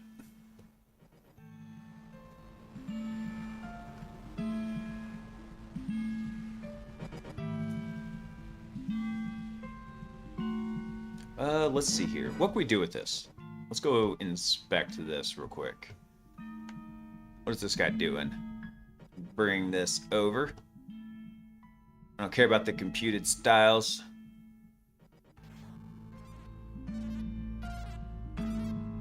Let's see. Hold on. Let me just do this. Expand recursively. I just want to see what's in here. Okay, so not a lot. Same thing with the head. We got a style CSS. Default creds. You know what? Let's just try the good old admin. Can we log into this? Now, this is probably going to be a pretty slow connection, but let's go over to sources real quick. What do we got here? We have login, we have CSS. Typically, what I'd go through and do is look for comments to tell me like exactly what's running on this system, and then maybe that would give me some idea. We see it's running PHP, so there's some different PHP methods we might be able to go through with this. Right now, it's just taking straight up username, password, checking stuff for it. Let's try the consultant one. Consultant, and then let me get his password. I doubt it's gonna work, but you know what? Dumber things have worked in the past. All right, nothing there. Let's try one more. Admin password.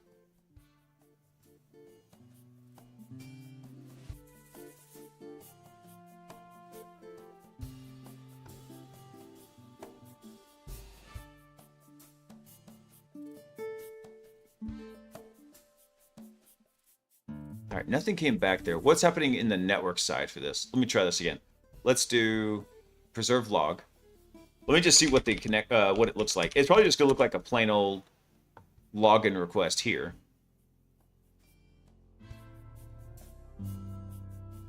Yeah, I just tried admin. So like if we look at the payload, username, password, action, login here. Response, it just rendered PHP, told us, hey, this login failed. Yeah, so they changed it from here. It's not admin password, anything like that.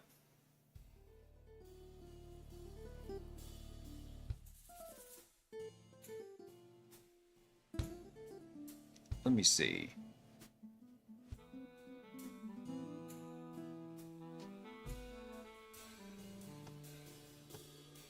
Do we have any? We don't have any cookies in here.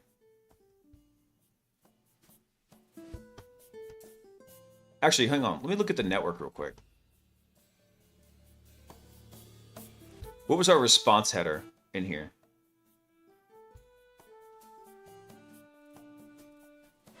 Nothing for that. Did I miss a letter? Hang on.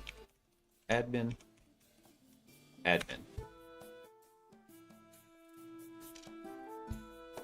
All right, that didn't work. So admin password. We'll just try that one real fast. Now, I don't see any... Actually, hold on. Let me go to application real quick. Let's see. Cookies for this guy. We do see a cookie value in here. PHP session. Here's our value for this.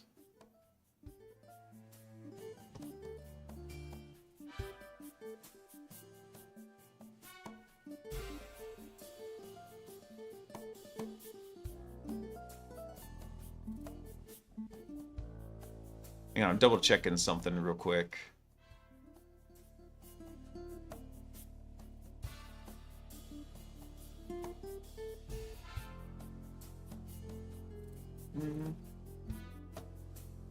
So we don't have anything in here.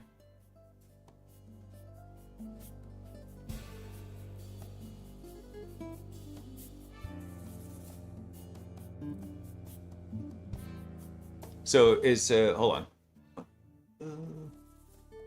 Would SQL injection work in this case? Possibly. I mean, we could go look and see like any known exploits for PSK router.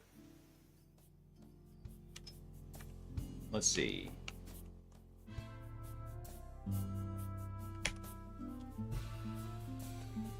So let's just double check the default passwords here.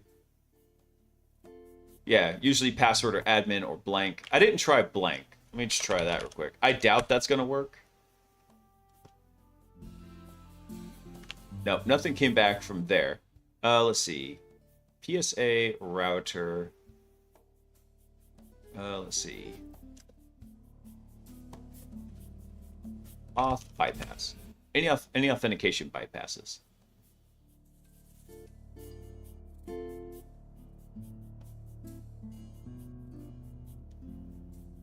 Actually, hold on. Where was the... I don't know if this is a particular type or if this is like a TP link. See, that's the kicker here. I was trying to see exactly what kind of router this is. Nmap may actually be able to tell us. Hold on. Let's go under Mythic. Let's see. Come back to our PTY here. So Nmap, PN, port 80, SV, and then we want to scan 192.168.3.1. So from the SV data, it might be able to tell us. Hang on one sec.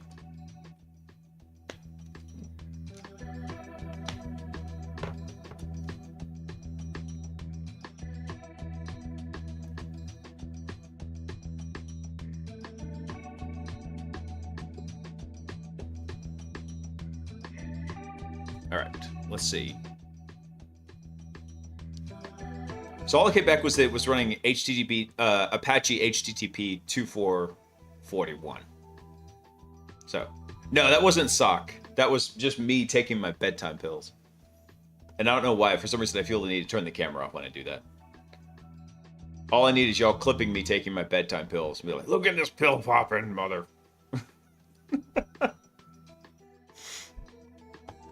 Let's see.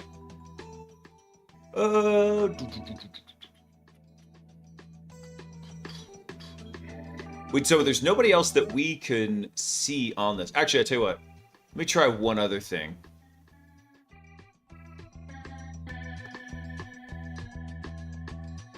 Actually, yeah, I want to try something else real quick. I want to run Nmap again. I gotta remember how to do this. Nmap, post discovery only.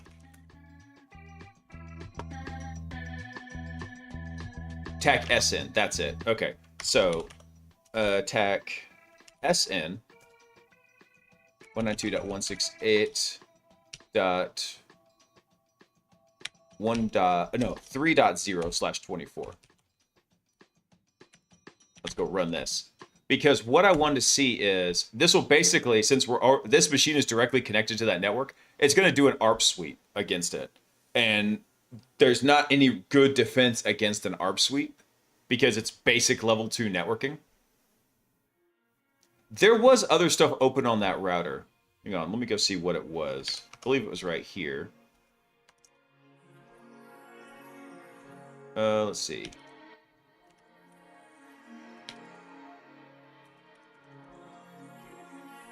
Where was that?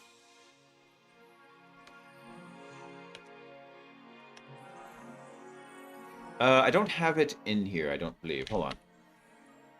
No, hang on. Yeah. We had 22, 53, and 80 open. So, potentially we could also try and do SSH over to it.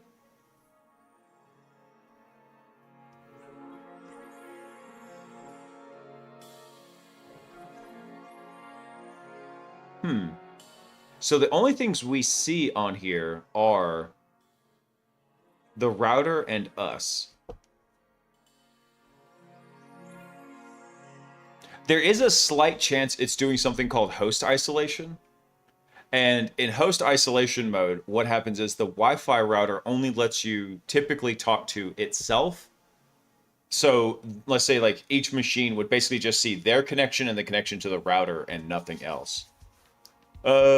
But we saw that there was other stuff on that network, remember?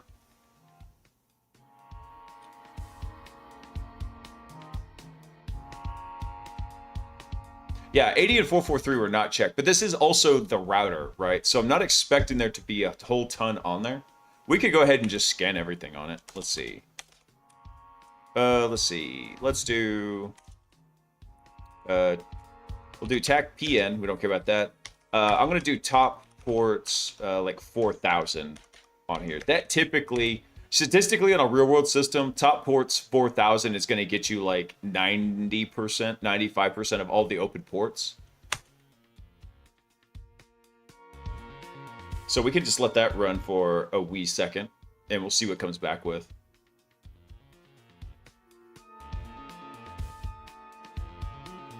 Try the BSSID and challenge on the login. Oh, okay. We could go try that too. Yeah, so see, nothing came back on that when it did like the top 4,000 ports. I'm hesitant to scan every port just because it takes a long time. I could do it. Actually, hang on. Let's do this. What I'll do is I'll have it run it as a shell command.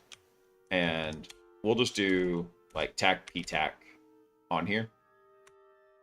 And then this one shell command will go through and run, and we can let it do its thing without tying up our PTY session on here. Let's see.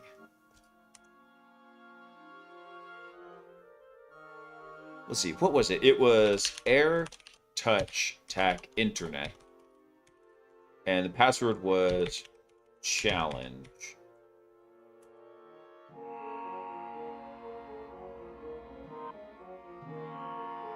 Let's see. Let me make sure I got the...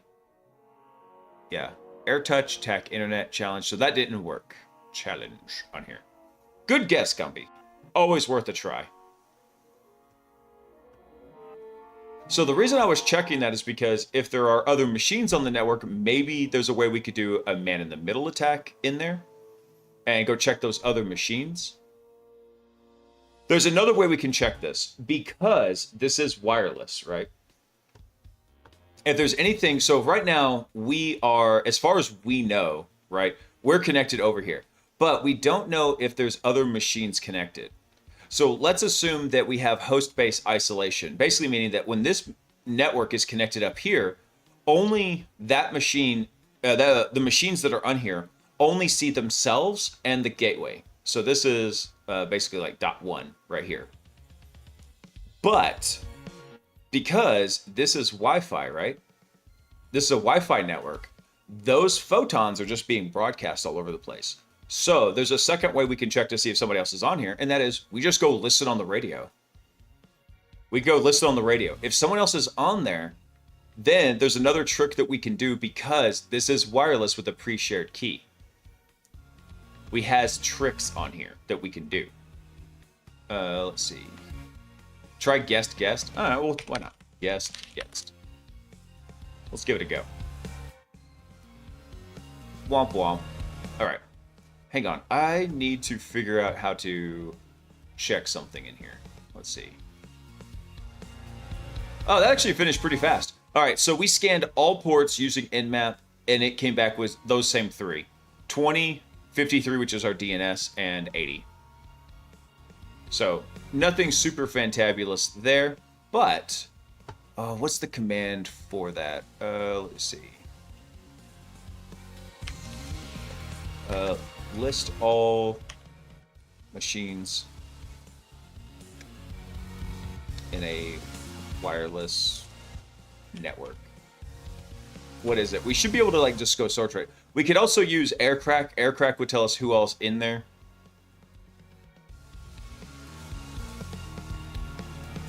ARP's not going to work. Let's see. Pull up the diagram. All right. Here's the diagram like this, right?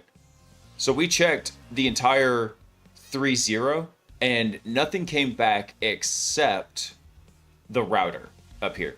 So that to me says we probably have host isolation happening here where this machine, like for example, connected here, can only talk to the default gateway. Not a bad security measure to have in there. A lot of those machines don't need to cross-talk against each other. Let's see. Which one do I want to do? I don't think running Aircrack in here is going to be a good idea. We'd have to probably have to go do it over the SSH session. Ooh, let's see. Scan for wireless clients. Let's see. Wireless clients in a network. Yes, I'm not a robot.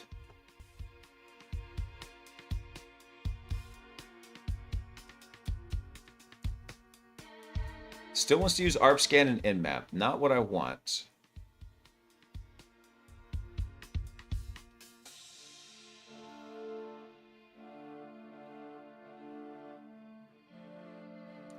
All right, I think we could probably just do this through Aircrack if I remember correctly. Let me see.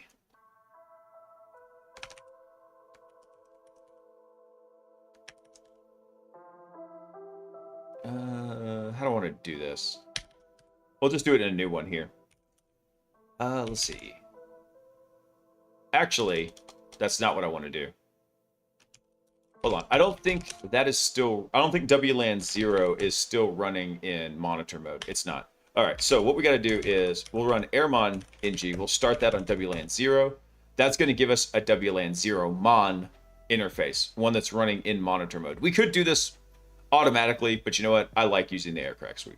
So now that's running. So now what we could do is we could do air dump mg on WLAN 0 mon, but we need to filter this lit. So let's do what is it? ESS ID. There we go. Air touch tac internet. Yep, that is what I meant.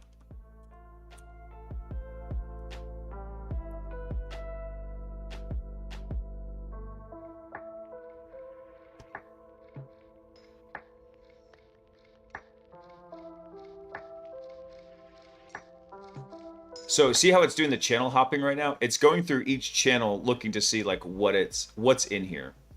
So we see probes for AirTouch Office. We've got this one right here, which, what is our MAC address on this guy? I have config WLAN 5.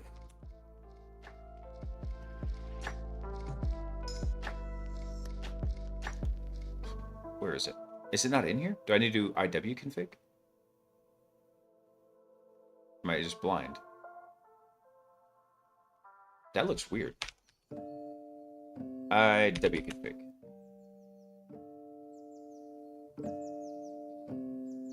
Yeah, this doesn't show us the MAC address. So our MAC address is kind of unique in there. Ethernet address 200050. That's weird. Hold on. I need a sanity check. What's it on ETH0? Okay, we've got a normal MAC address there. All right. But that makes it easy to filter out like which ones are coming in here. So this is us right here. Right there. This one is us. Office is unfortunately using a different setup because it's using 802.1x. It's not using a pre-shared key. So 802.1x sits more or less below it. And I'm not going to even try and quote to you how 802.1x works because it has a lot of configuration options. And I always have to remember like what it is each freaking time.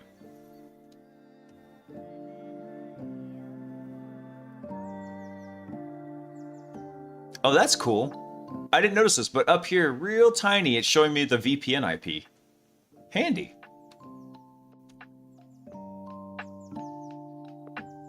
Oh, wait, here we go. There's another one connected to it. So look, we only have one for AirTouch ID. This is the BSS ID right here. There's another system on this network right here that we cannot talk to. See that? So what we can do is we could actually take this MAC address, and typically if we were going to do, what was it? If we were going to try and do like a man in the middle attack, like on a network, what we do is usually do something like arc poisoning in there. That's usually a big go-to. So arc poisoning works a little bit funny. And again, this is why knowing your fundamentals matters. So let's look at a basic network, right? So let's say we've got a switch right here, like this, and the switch has a connection over to a router here that's connected out to the internet. And then let's say we've got two machines on here. So we're going to have machine A like this, and then we're going to have machine B right here. So each of these machines has an IP address to it, right? So this guy's going to have IP address A, just like that, little a, and this one's going to have IP address B, like this. they also have a MAC address associated to them. So this is MAC address A, and this one down here will be MAC address B, like this.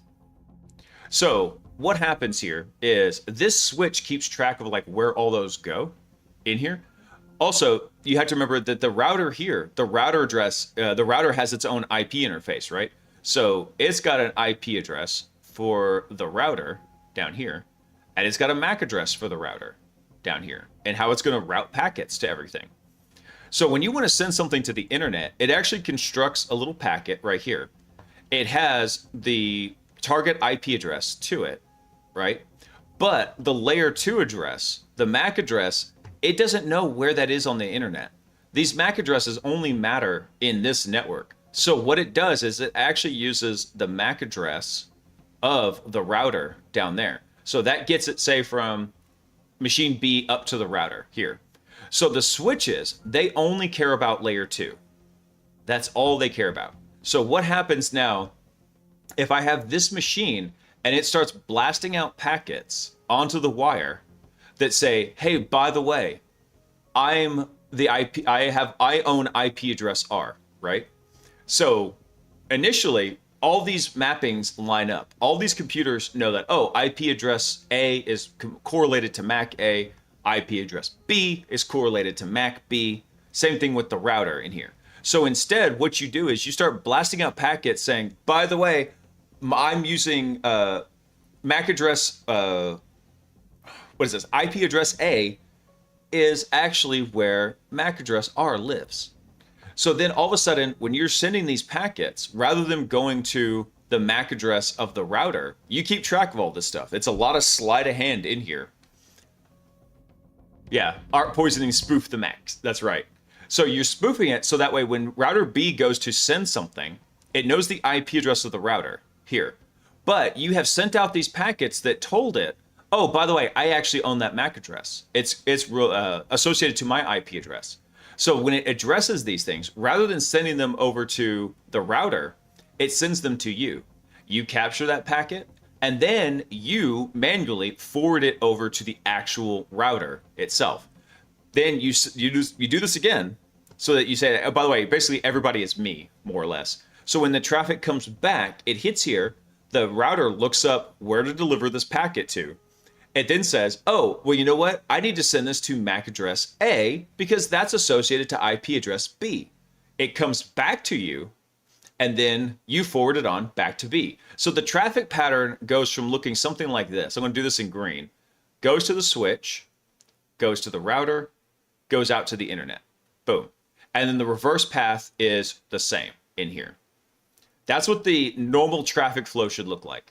But after you do art poisoning, it actually looks like this. Machine B is going to send it up to machine A. And then machine A is then going to send it down to the router.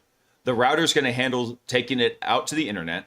When it comes back, now the router is going to look at it and go, oh, actually, I'm supposed to send this up to machine A again, up here.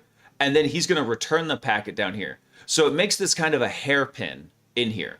Rather than making this direct path, it takes this kind of hairpin path where we've inserted ourselves at layer 2 into the traffic flow where we can capture all the packets. Now, there's lots of defenses against this, but very few people kind of ever actually turn them on. I didn't know if I was using ARP spoof wrong, but I could not get it to work for me. There's a lot of defenses against it in modern networks now. It just depends on like what you're trying to do and where you're trying to do it, Cankles. So it's not terribly difficult to defend against once you actually turn it on.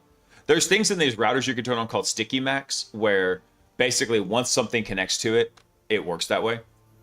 It holds on to that MAC address for like a certain amount of time. Turning on MAC address in our organization was a bit of a pain, but worth it. Oh yeah, especially to protect against things like this. So this is how this works in a wired network. What if I told you that we didn't even need to intercept the packets if it's on a wireless network? If it's on a wireless network, what's happening? So let's say this router down here has a wireless connection to it. It's just pooping out photons down here. Boop, boop, boop. And so let's call this our WLAN, right? WLAN R down here. Boop. And then let's say we've got a machine down here. Let's say this is a tablet, and let's say this is like an iPhone, right? iPhone. Real tiny. Anyway, they don't have wires. Oh, there's an ad coming. Okay, hang on. Since I'm doing a really deep explanation, let me chill on this, and then we'll go through it again. We'll wait for the ads to run out. But essentially, you don't have to do any of this whenever in certain conditions on a Wi-Fi network. I didn't think I'd spend so long on this box. But you know what? It's chill. We're not trying to speedrun this. We're just having some fun. I'm explaining a lot of the tech behind it. I'm having a good time. Obviously, I care nothing for what my Hack the Box score is. I do it for fun and teaching on occasion.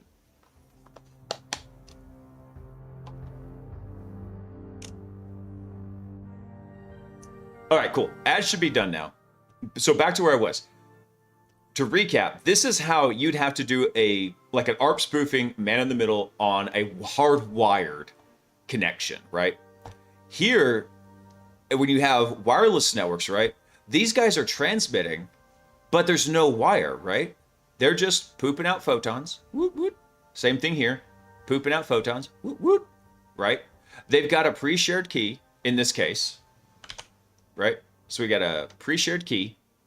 And they're using that to encrypt all this traffic that when you look at it, it looks like it should be isolated. But that's not how this works. These photons go in every direction. The radio signals go everywhere. They don't care. So if I have my little attacker right here, and he's just slurping up the photons, right? Just like that. You can capture all this, and if you know that pre-shared key, then you can just go and decrypt it. So any traffic that's not encrypted at a higher level, you can just come through and read it directly. Now, let's take a look at something here. When we connected over to this guy, we did not connect over HTTP. Over HTTPS. We connected over HTTP. What does that mean? We know that there is one more person on this network, right? This guy right here. This guy's connected over to it. If he's connected to anything, we could go capture his packets and then decrypt them offline. We could actually have Wireshark do that for us. Pretty cool, huh? So let's see here. What channel was he on? We had a bunch of frames from him. This is on channel 6, so let's do this. Let's fix this onto channel 6. And then let's write this out to temp, AirTouch, iNet. Let's see.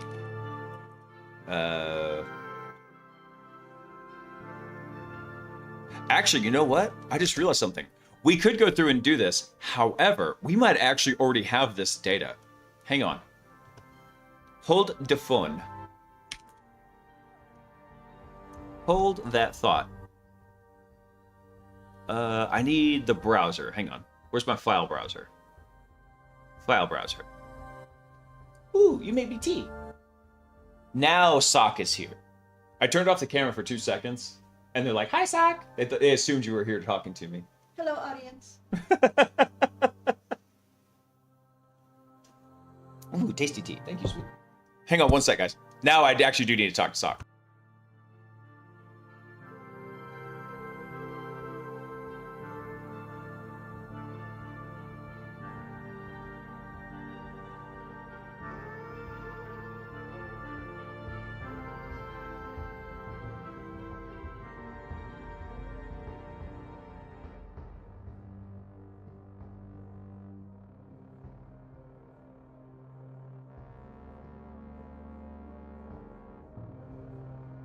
All right, I'm back. I thought she was just bringing me tea. She actually had business to talk about.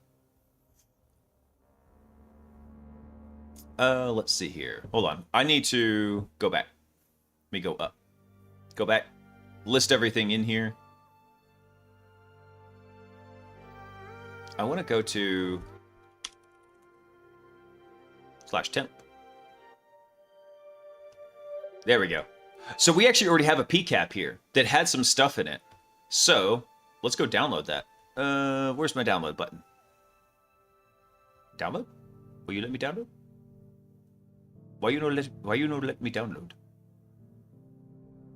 Download. There we go. So now we've downloaded that file. To get it off of Mythic, I'm going to do this. I'm just going to open a new tab in here. If we go to, what is it? Files. There we go. This one. And I want to, no, I don't want to host the file. I want to bring it down. Hello, Peaches. You act like you were abandoned. You've been out there for 30 minutes. Ah, there we go. Now it downloaded. Awesome. So we should be able to just open this directly over into Wireshark. Oh, God. It's so bright. Hold on. There's got to be settings in here. Tools, help. Hold on. Set Wireshark to dark mode. Please tell me Wireshark has a dark mode in the year of our Lord 2026. I have to do this in the registry? No. Oh, you bastards. You bastards. All right. Yeah, but to do it, I actually have to go export a style over to my bash RC. Hang on. Close. Close. Ugh. My retinas. All right. Hang on. Let me see. Vim dot. Oh, my keyboard got out of whack here. Give me the bash RC. Let's see. Append.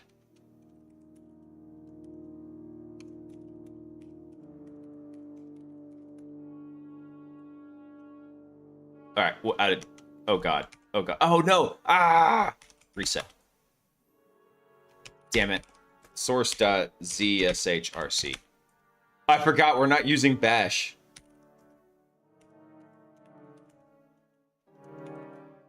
Let's see. Open. There we go. Source that. And now, let me see if I can run Wireshark up here. Let's see if that will launch it in dark mode. I don't know if it will. It won't. Hang on. Wireshark.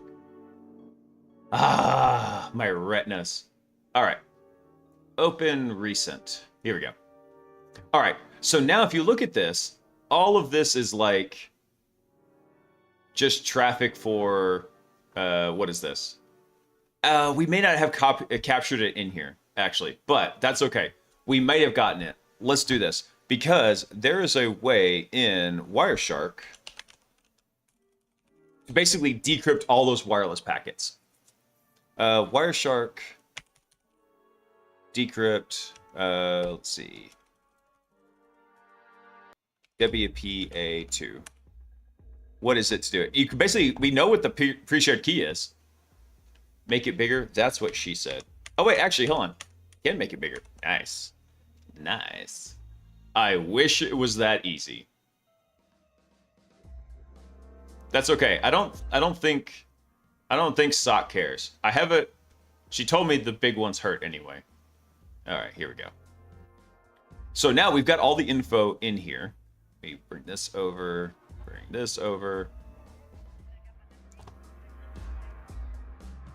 All right, so we go to edit, preferences, protocols. Let's see, preferences. And then, where's it? Protocols? Let's see, where's protocols in here? Oh, it's so tiny. It's so teeny weeny. There we go. And then I need to go down to IEEE 802.11.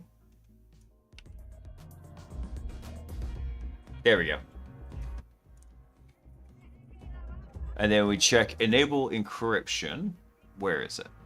Oh, enable decryption. Edit this. And then let's add one. This would be a WPA PS key. And then the key value would be gallon. Like this.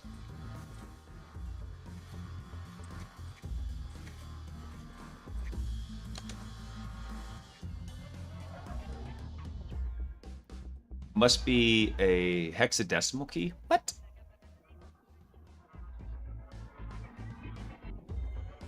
Oh, maybe it's not PSK. Maybe it's PWD.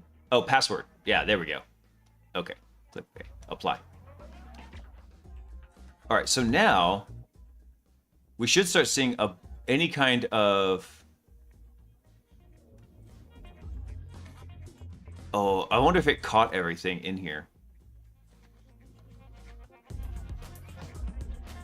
Let's see. Oh, all these are 802.11 packets. Let's see. Anything come through like as HTTP?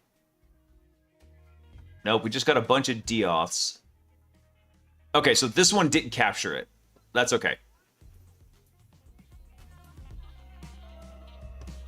So what we can do though is we can go do another capture for this. I wanted to check it before we did the capture.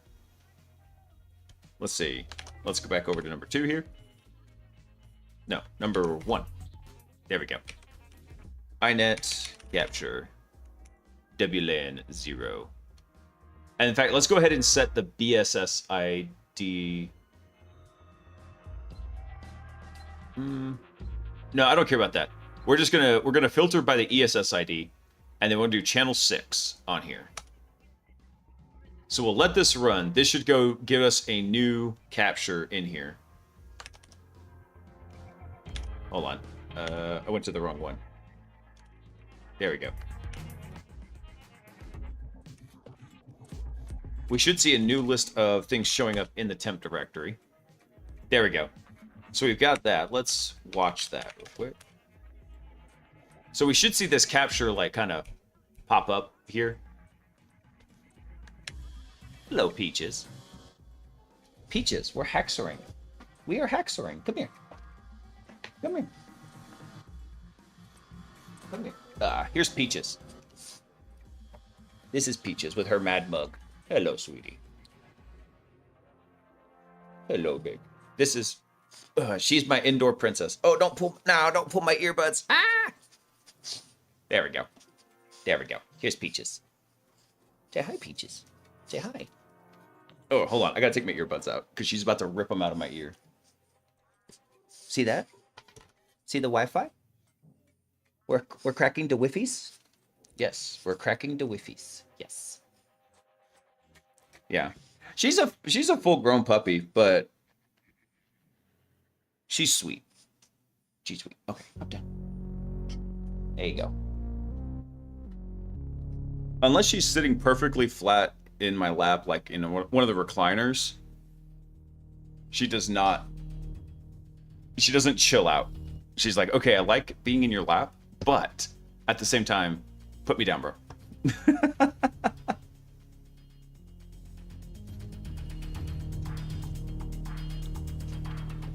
Okay, so we've got some stuff showing up in here.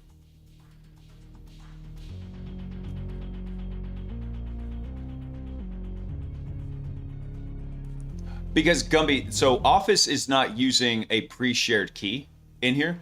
It's using 802.1x. So the 802.1x layer handles authenticating and connecting to the wireless completely differently. It's a different like layer 2 mechanism. And there are so many intricacies to 802.1x. I used to know them. It's probably been at least 3 or 4 years since I went real deep on 802.1x. But it's really cool. It just handles everything differently in there. You can actually do 802.1x with a kind of pre-shared key, but the approach is very different for it. I see a lot of beacons in here. Let me tell you what, let me try this real quick. Let's go back over here. Let's run a Wireshark again. And let's open. Go to here, go to temp.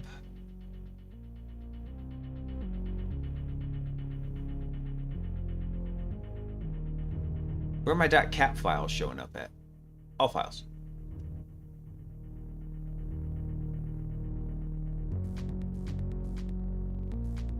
Oh wait, it won't show up here because I forgot, we're still capturing it on the box. Yeah, I'm an idiot. We haven't brought it over to look at it yet. So I want to let this run for just a little while because I want to try and capture more frames from this guy right here. We've got 95 frames from him.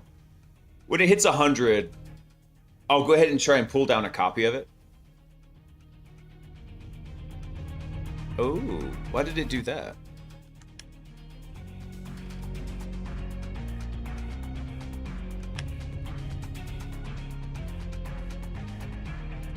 So our cap is getting a lot bigger right now, right? Actually, yeah, this one was actually really large. This one's not as large. Whack. It's all right. We'll let this run for just a second. Because what I want to see here is if we can get something off this. Maybe I could just go straight up download this even though it's being written to. I don't want to just kill it outright.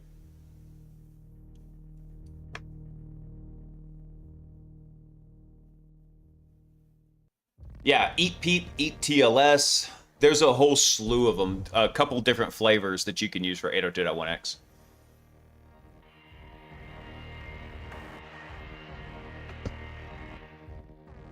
Yeah, but it's not the epool that I'm looking for in there, Gumby, because we got the traffic and we decoded it. I don't know. Let me go double check. Maybe I'm missing something because it's been a long time since I did this. Let's see. Do I still have Wireshark up? Yeah, here we go. Hold on. Let me open recent.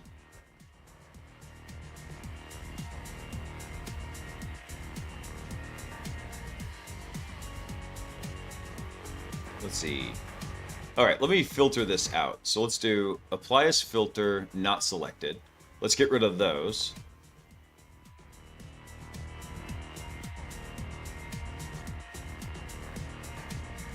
Yeah, so these epool messages are not what I'm looking for. Hold on, let me double check something real quick.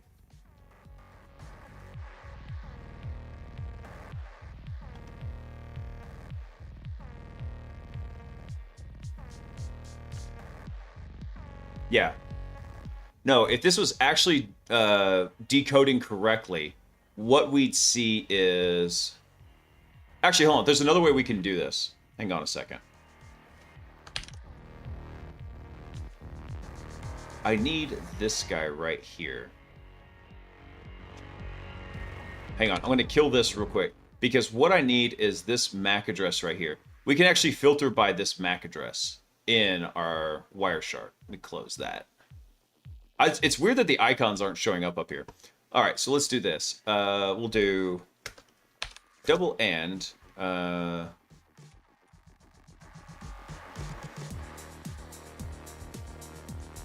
mac.addr. Ah, damn it. No, I want to be able to... Actually, hold on. Let me apply this as a filter. Selected.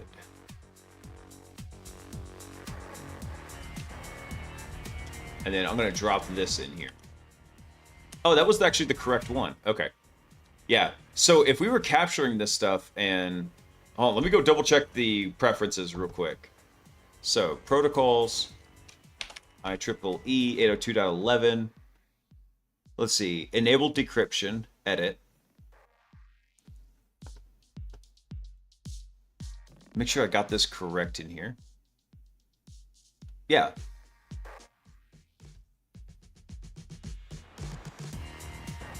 Oh, I think I got this incorrect, actually. This value needs to be different. Right here. I need to change this. That's what's going on. It's not doing it correctly because you actually have to format it with the SSID that you're going to be doing. AirTouch, TAC, Internet would be the correct one to do. Apply.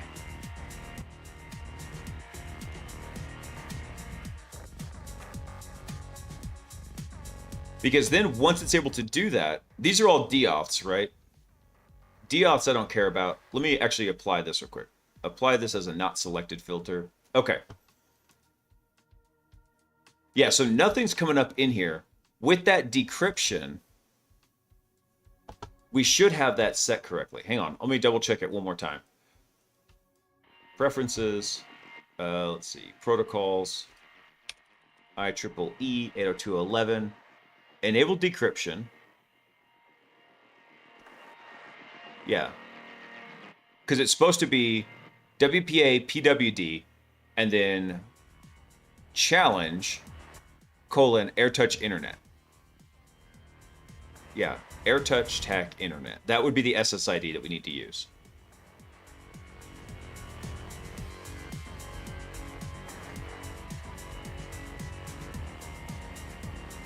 So that should work. Hold on, let me open this up real quick. That was not what I expected to see. Apply. So if this was decrypting the data and we had captured anything in here, because we did that real fast, right? If there's anybody like doing web traffic, we might not have caught it. But we now have a new capture over in Mythic. So if we come back over here and we refresh, then now we've got capture this one right here. So this one was really large, but I think that's because we auto-inflated it. So let's come over and download this one.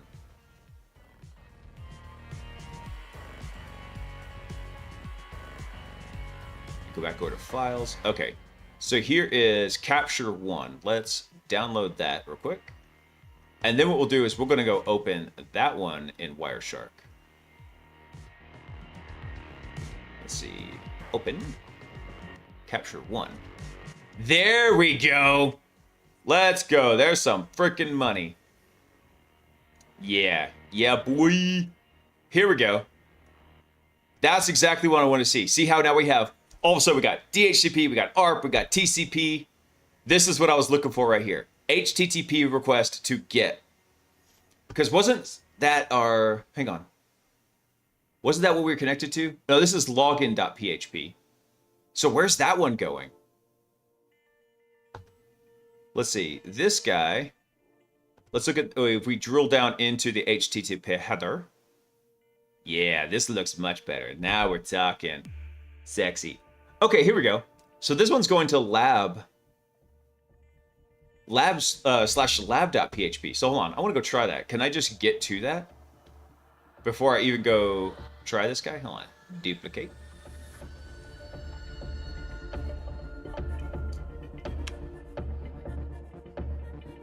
Let me see if it'll let me connect to it.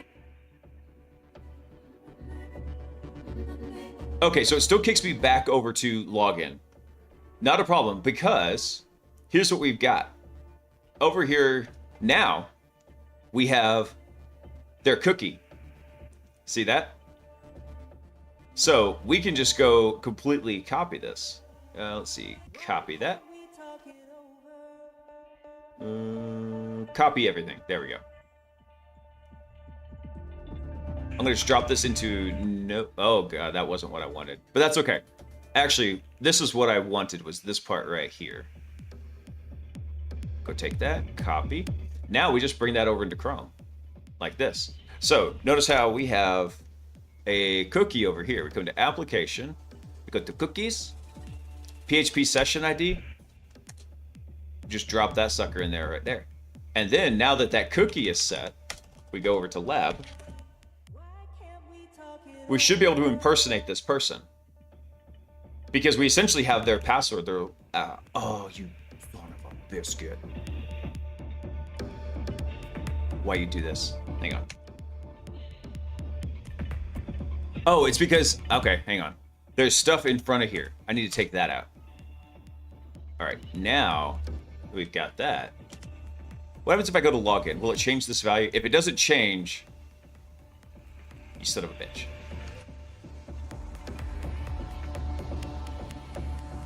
Set that. Let me see.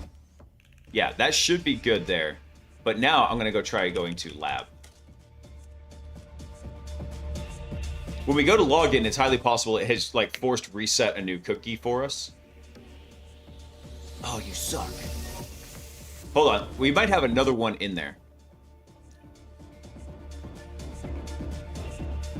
Well, it's not just that it has the user rule append for it, it's that it has that particular cookie is associated with some kind of authentication session on the PHP side, and it has the user rule in there. So hold on, let's filter this out real quick. Let's filter by and HTTP. Here we go. So we've got a whole bunch in here, just like this one. So, and I don't think those changed, did they? They did not. Okay. So here's the value that we actually need. Oh, you know what? I'm an idiot. That's 2 different cookies that we need. I'm a dummy.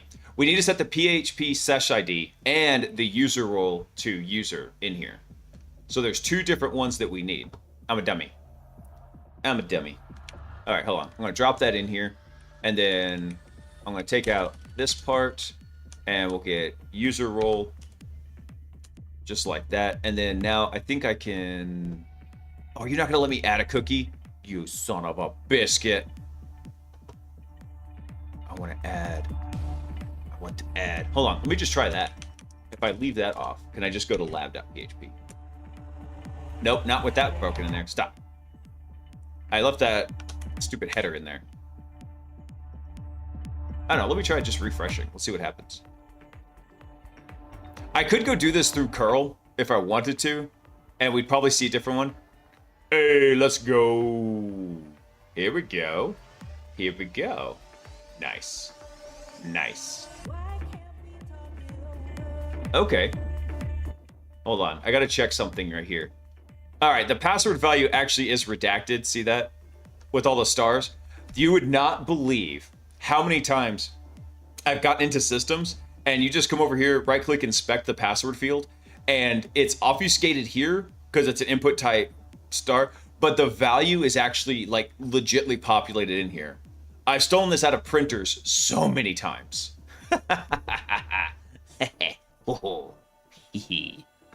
Good. Good. Hang on, I gotta go save that cookie value in here. Where's our notes section here? Let's see. We'll make a note here. Found cookie in packet capture. Ah, damn it. It did give me the full cookie, you bastard. Let's see. Here it is. So here's the actual cookie header, right? And you know what? Actually, if we wanted to, yeah, we could actually just use this entire thing as our curl command right there. Copy that. Let's drop that in there. So these were 2, I was dummy because these are 2 different cookies in there. Now, let me go back over here real quick. So what do we have for our cookies now? We don't have the other one. I want to make a cookie. Can I duplicate you? Edit name? No, I want to make a new one. Give me a new cookie. Give me new cookie. Well, fine. I guess I didn't need it. There is another extension we can use in here, like, what is it? Cookie Monster? I think where we can actually go mess with the cookies. Fuck, effing printers, man. They're going to be the death of us all. Yeah. Yeah. So it looks like what we can do from here is... Let me see. Can I edit this? Oh, I can't edit any of this. Is it just disabled? If I take that out... You suck.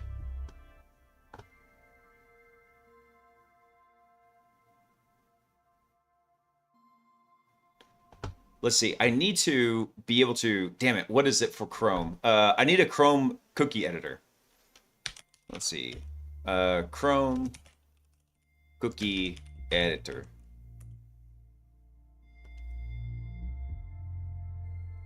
Wait, right click and add new was at the bottom? Am I just blind?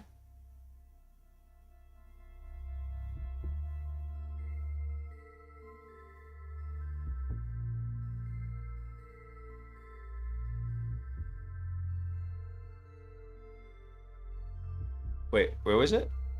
Oh, Bobby, I am blind. Hold on. Where was it to add the new cookie? Because usually I always did it through some kind of like specialized extension. The blank line.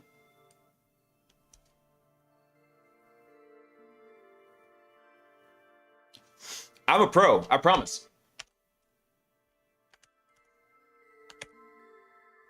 I promise. I'm a pro. Hold on. Copy that. Oh, God, you're annoying. All right, that's fine. User role. I just want to make sure I get the name spelled perfectly correct. All right. And you know what? I think it had it as user. Refresh. Let's see if that changes anything. All right, so nothing is still in here, but you know what? I've seen dumber things. What happens if I just change this to admin?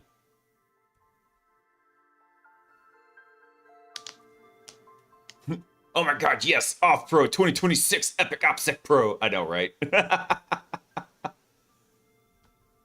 Oh, so we can't edit this stuff, but look at this. Hold on. If I change this back to user, because you always trust the unsanitized input from people, right? Upload configuration file. Watch this. So, upload config, this part goes away, right? However, if I change this to admin, now we have an upload part right here. Ha, ha, nice. Okay, so what this means for us is choose file. I'm curious, what can I choose from this?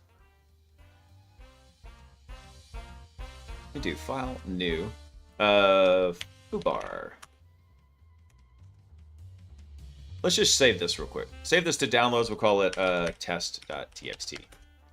I want to see if I can upload that real quick. Wait, hold on. Did I just overwrite the data real quick? Cancel? Did it save? You're killing me, Smalls. Oh, it did. Okay, hold on. Choose file. Let's see. Downloads, test.txt. Upload. If it just does like raw data parsing in here. It's been uploaded to /uploads. Okay. Hold on. Duplicate tab. Let's see. Uploads. Let's see what this does. Yeah, we're about to probably go drop a PHP reverse shell on here. What? Hold on. What was it? What did I call it? Test.txt?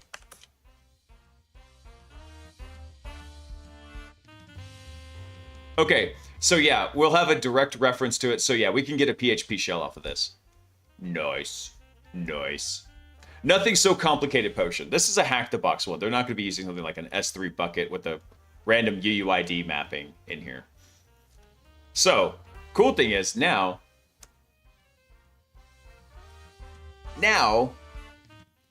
I need to get Arachne set up. Damn it. I don't have Arachne installed. Where is this? Let's see. Mythic, C2, Arachne. I need to go install this one now. This will let us get a web shell through here. Let's see. Here, bring this back. Drop that in. Boop. All right. This will let us do our web reverse shells in here. Wait, do I need the cookie in the new tab? It should have inherited that cookie.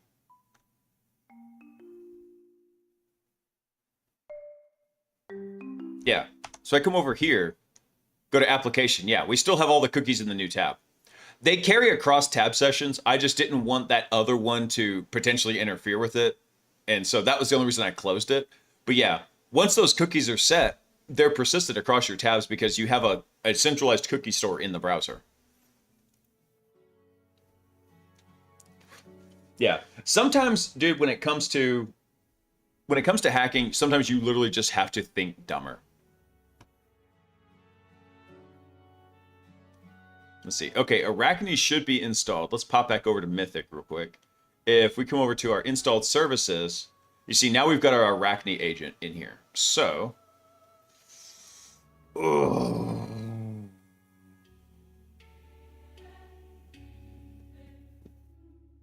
I gotta think how to do this. Hang on. So we don't have anything in here yet. We should be able to link Arachne through. Actually, hang on. Let me see if I've got something in here real quick.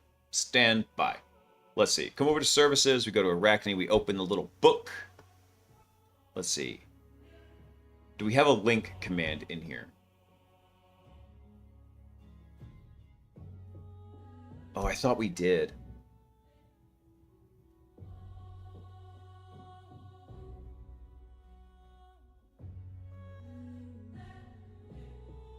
Hold on. There's a link TCP command.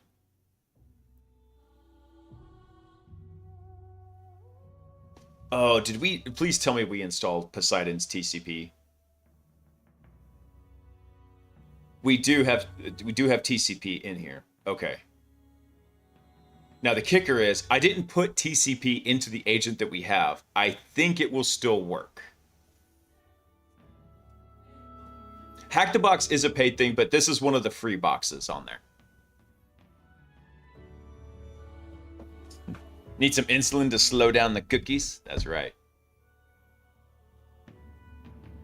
Let me think. So link via Poseidon TCP C2, peer-to-peer profile to another Poseidon agent. Wait, hold on. This is Poseidon. This is not what I wanted. Hold on. Where's my Arachne agent? Here's Arachne, yes.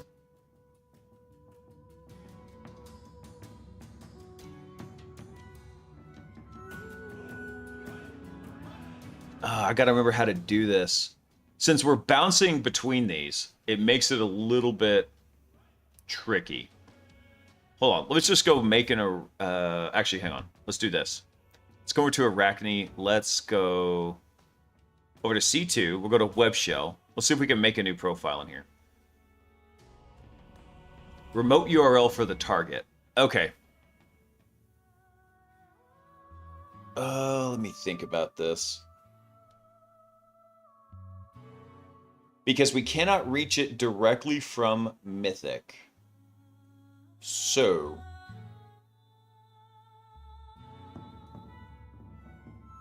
oh, I gotta think about this. Damn it, how did I do that? I do this in a training course. And I'm drawing a blank on how I did it.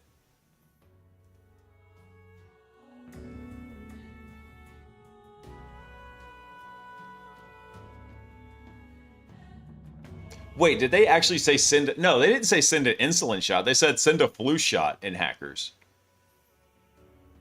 Or was that the joke and I'm just missing it? Highly likely.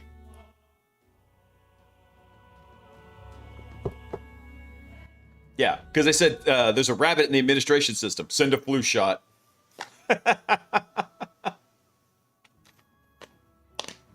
Yes, that's the joke. I gotcha. All right, I got to think about how to network this up. Because here's what we've got, right? So we've got the router right here. We cannot reach the router's interface from Callie's perspective. We actually have to bounce through the consultant machine, back down to here to reach it. So...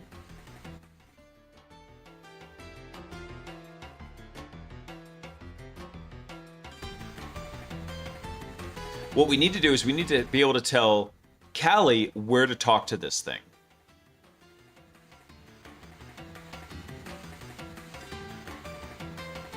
Oh, the networking's getting thick. Yeah, the intense music has hit. Damn it, and we're kind of out of time for tonight. Crap.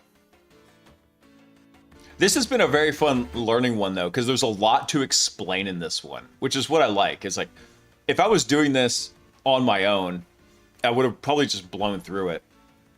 But there's a lot of fun ways to do this. Proxy chain through. Proxy chains would kind of work, except not exactly. Yeah. Yeah. This is like an ogre. It has layers. And it makes me want to cry. Not like a parfait, which got layers. Everybody say I don't like a parfait. Never, hell no, I don't like no parfait. Everybody loves parfaits. Man, now I want to go watch Shrek. Ogres are like onions. I mean, they're stinky and they make you cry?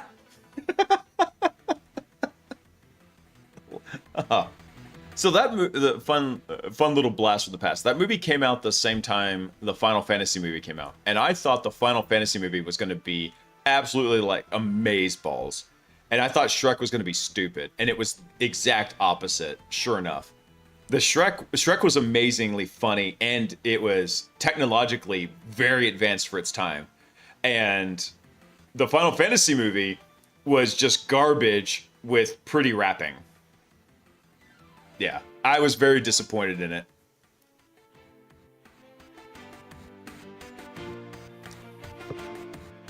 Gonna go buy Shrek because of this. Dude, it's such a good movie. All right, so what I need is I need a way to forward connect to this thing. We have the socks proxy. Unfortunately, Arachne, I don't think, speaks socks.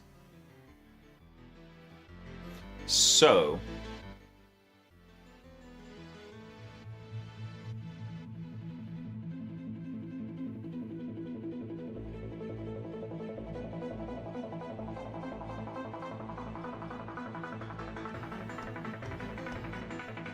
how do I want to do this? We could do this...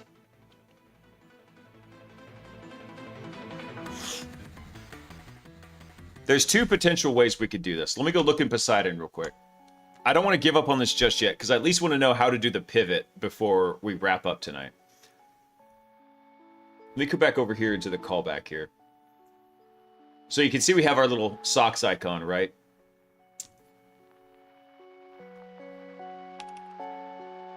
Port scan. We could do a remote port forward. That would get it back to us.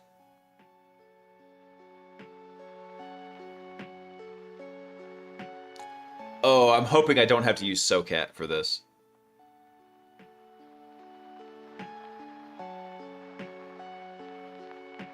Can you set up a new C2 callback after you get the reverse shell? Possibly. Possibly. Which actually means it may make more sense to use something like a very simple PHP shell rather than trying to do a PHP C2 shell. Let's see.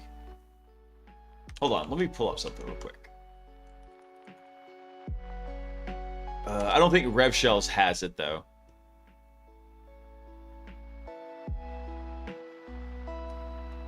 OS, Linux, PHP bind.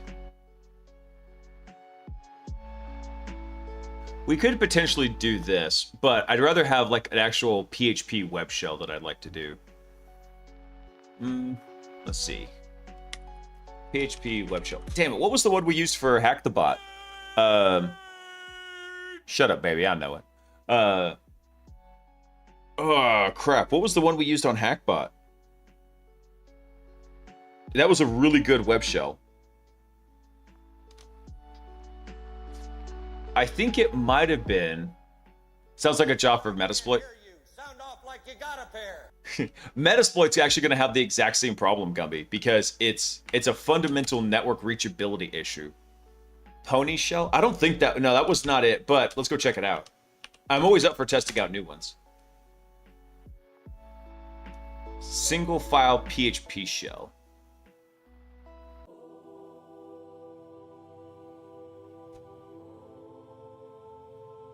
Ooh, nice. Okay.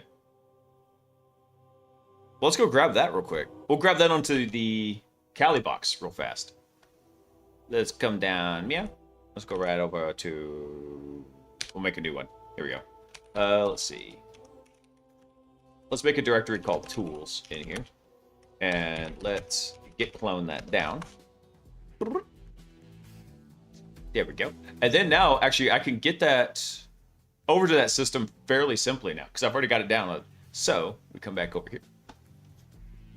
And let's choose a file. And what we'll do is we'll go to Kali, Tools, Pony Shell, and we'll just send shell.php. Upload the file.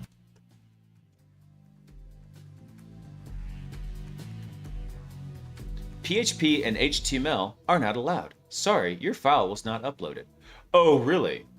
Oh, really? Is that how you go? That's how you gonna play this? That's how you want to do this? Okay. Okay. We have played this game before, sir. Copy shell to shell.php5. See how you like that? We have played this game before, sir.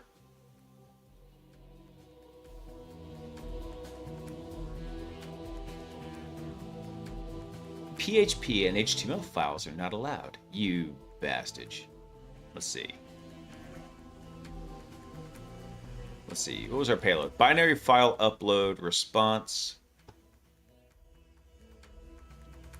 Just didn't like it.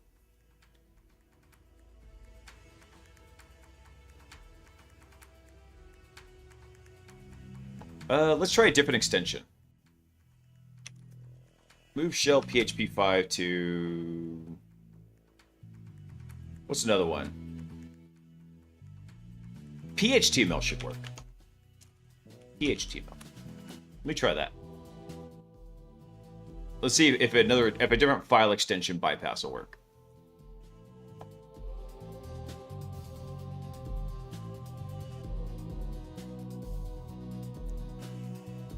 What about a file that calls a file? Maybe. I haven't had that become an issue. Typically, if I can get one... Okay, it took PHTML. So, let's go try that. Shell.phtml.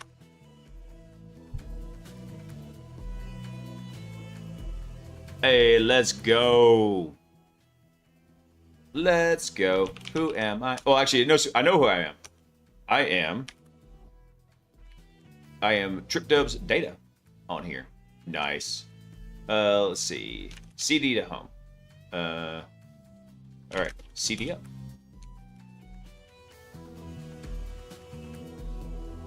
PWD. Oh, actually, yeah, that makes sense where we're at. Okay.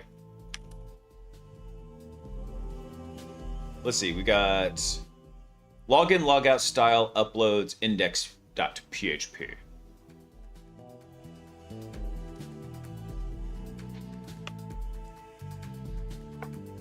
.far would also usually work. I haven't tried that, Brumbo. I don't know if I've ever tried phar.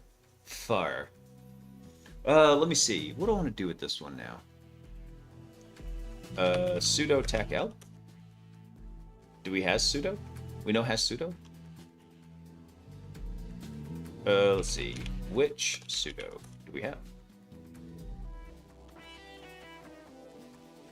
Actually, hold on. Let me make a note of this real quick. Let's see.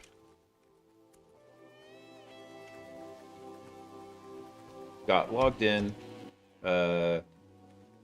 Change user to. Let's see. Let me change that. User role to admin. Uploaded.phtml web shell. Make a note of that real quick. Because I at least wanted to go shell this one tonight before we got rid of it. Cat Etsy host? Why not?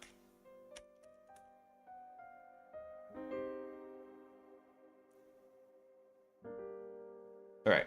Only thing we have in here is the APPSK. So since we're running, I know this is kind of tiny. I can't make it that much bigger. That's what he said. Unfortunately, TripDub's data doesn't have a lot of permissions. So probably where we'll have to pick up with this one is we'll go escalate on the router. Once we escalate on the router, then we could go probably just read the configuration file off of it.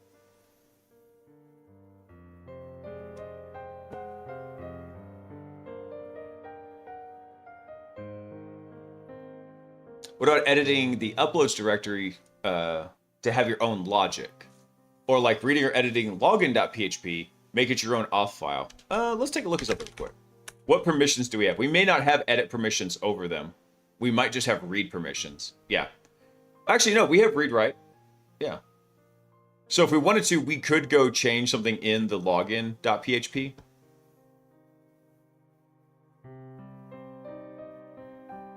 Go check Etsy password. We could do that too. Etsy pass WD. Pass WD.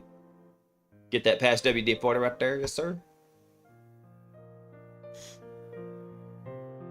Let's see. So we have the usual slew of like built-in users, but we do have a actual user in here.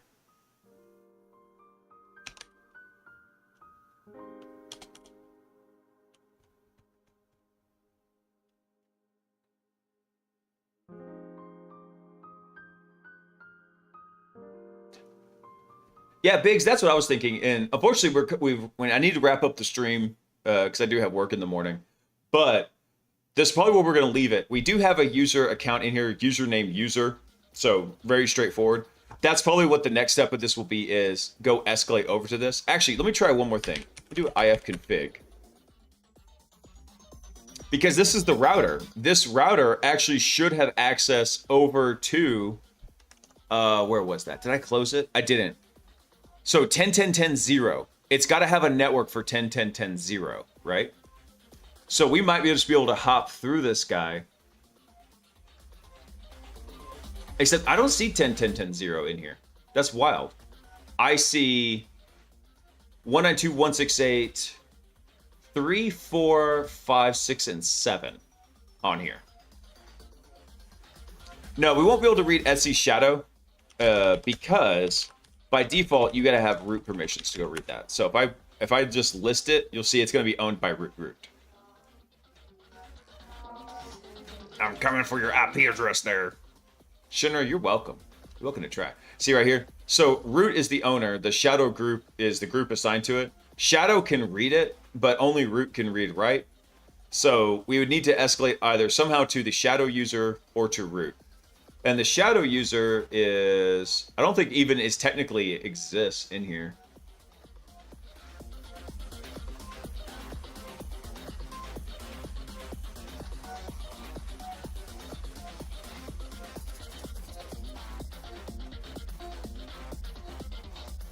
Let's see.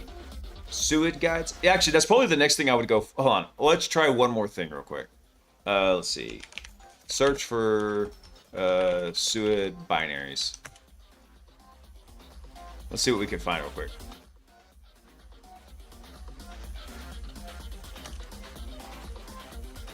This is probably going to return us a butt ton of responses because there's a lot of binaries that do run as Suid. Let's see. So we have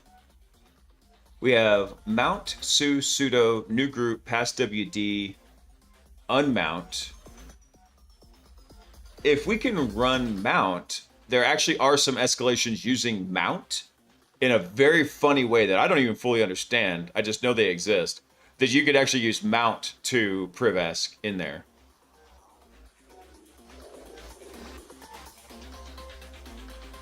Sorry, I'm hacking the mainframe with a Rainbow Trilogy Administrator, Hypersec GPU Analyzer, and Pro bypassing the mother chip.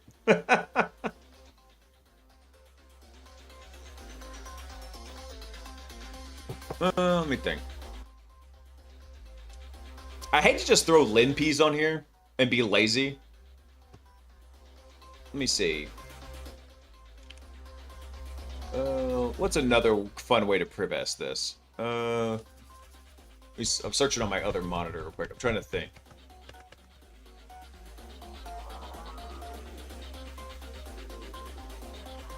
Actually, you know what's funny? If we really wanted to, we could use copy fail on here. If we really wanted to, we could use copy fail on this box because this box should still be affected by it. In fact,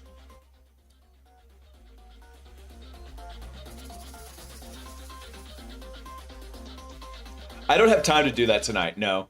But I tell you what, for funsies, when we get to this, we'll use copy fail to escalate to root, and then we'll use the root permissions to go through and check and see like what else we've got. Yeah, how about that? So when we pick this one back up, we'll reestablish our web shell. It's pretty straightforward, and then we'll go through and do that. Hold on, I do want to go copy something off that box real quick. Let's see, cat AirTouch iNet config. I want this part right here.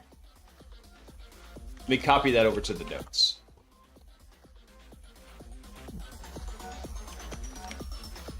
There we go. So this would be slash.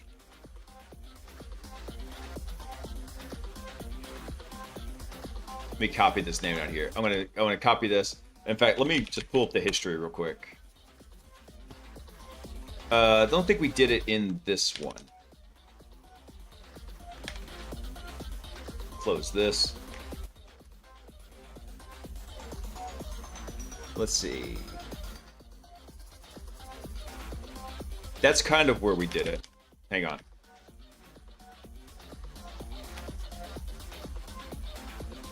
Yeah, here's where we actually set it up. Okay, let me copy this real quick. So we vimmed that. Then here's how we set up.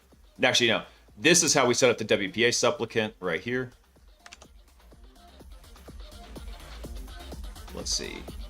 So we created that. We did the WPA supplicant, and then we did DH client WLAN 5, if I remember correctly. Was that it? Where did I do that? I think I did it in over here. No, did it over here.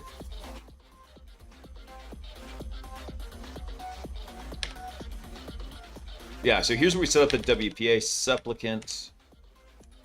Hang on. Zoom in. Go down. Zoom in. Yeah, here we go. Just DH client WLAN 5. Bam. Okay. Then after that, we had all of this part. So hold on, I'm rearranging my notes real quick here. Let's see. So we can pick back up with this next time. Then after that, we had bam. Just like that. Okay, I'm gonna do this just to make it extra explicit. Hey Gumby, who do we have on that we might be able to go raid out to? That you think? Because unfortunately, I do need to get some sleep. Hang on, let me drop OPSEC mode real quick. Sure, save as a markdown file. Save. There we go. Oh, you're on mobile right now? Okay, no worries about it, man. Let's go see who's on InfoSec streams.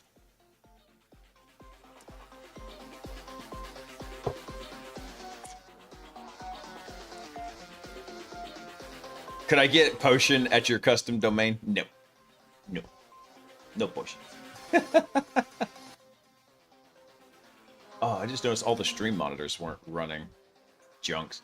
All right, let me see here. I got to go ahead and let me disconnect the VIPins. Kill that. Everything's going to die, but that's fine. And then let's go see who's on InfoSec streams that we can go raid out to. Nobody. You're killing me, folks.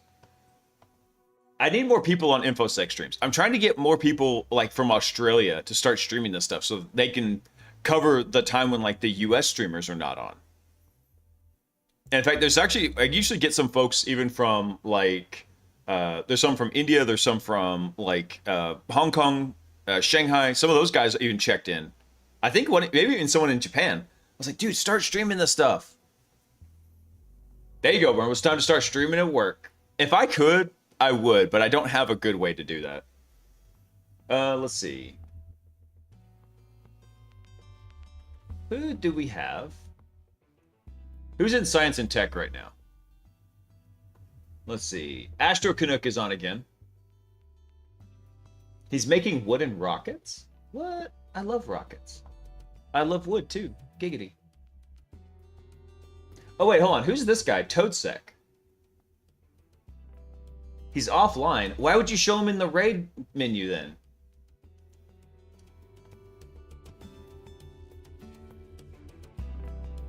Twitch, you let me down.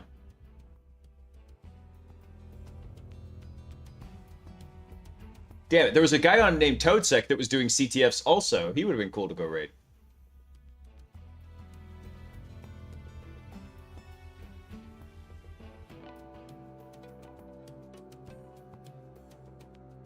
What's Joe Slick doing?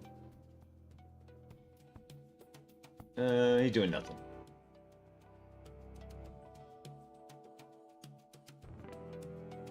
Nobody really doing anything fun right now. Let's go see who else is on.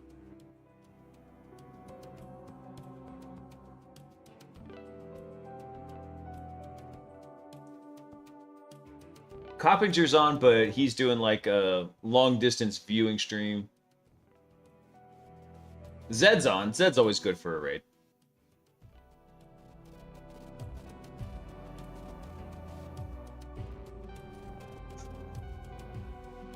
Yes, I did save the notes just in case the computer crashes.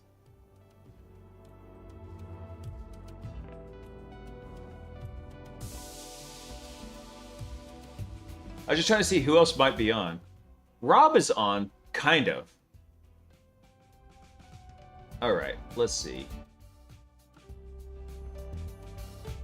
Alright, I guess we're gonna go right over to Zed. Zed's the only one I see on right now, though. Actually, hold on. Let me go back. Let me see who else we got.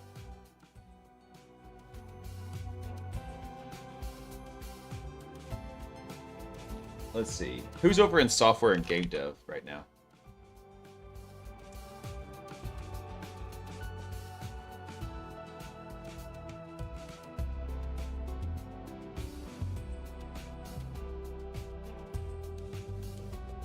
Oh, let me turn that off. There we go.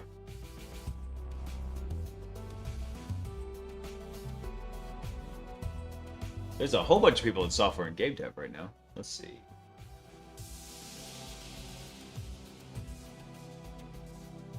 Yeah, there's just not a lot of folks on right now.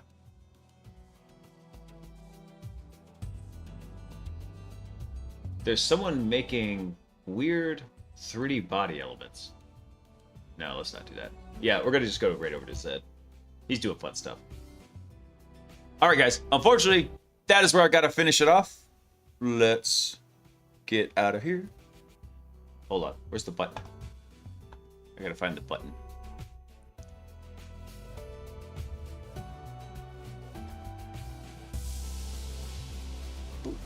Alright. Where's the button? I gotta find it. There we are. Alright, Joe. Wait, Dark Side Diaries is on? Man, you gotta tell me this now. Hang on. I don't know if I can cancel the raid.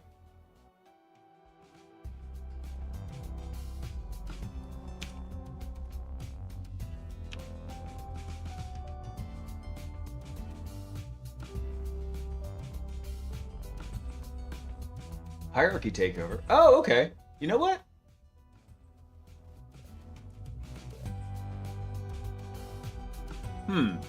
You know what? Actually, yeah, we'll go right over to Dark Side Diaries because they're doing cybersecurity talks right now. Like, live replays of talks. Yeah, we'll go right over to them. Oh, that's funny. All right, guys. Unfortunately, I hate to end it, but I got to. I do have to do the responsible adult thing. But remember, tomorrow is Crushing It time, and Crushing It mode is in full effect. For those of you already at work, it's in full effect. Tomorrow goes into full effect for the rest of us when we wake up. So I want y'all to have a fantastic week. I'll catch y'all Wednesday for Hacker News for the week. Yeah, I know. Responsible. That's how it goes, dude. If you've got any fun or cool, like, technology, cybersecurity stories, go drop them up in Discord. We'll take a look at them. We'll have a good time. There was a lot last week. We got some interesting ones coming up this week. Some weird ones, too. Databases left open. It's a rip. I will catch up with y'all Wednesday night. I hope y'all have a fantastic week. Crushing It mode, full effect tomorrow. And I want y'all to remember one very important thing. I love you. Peace.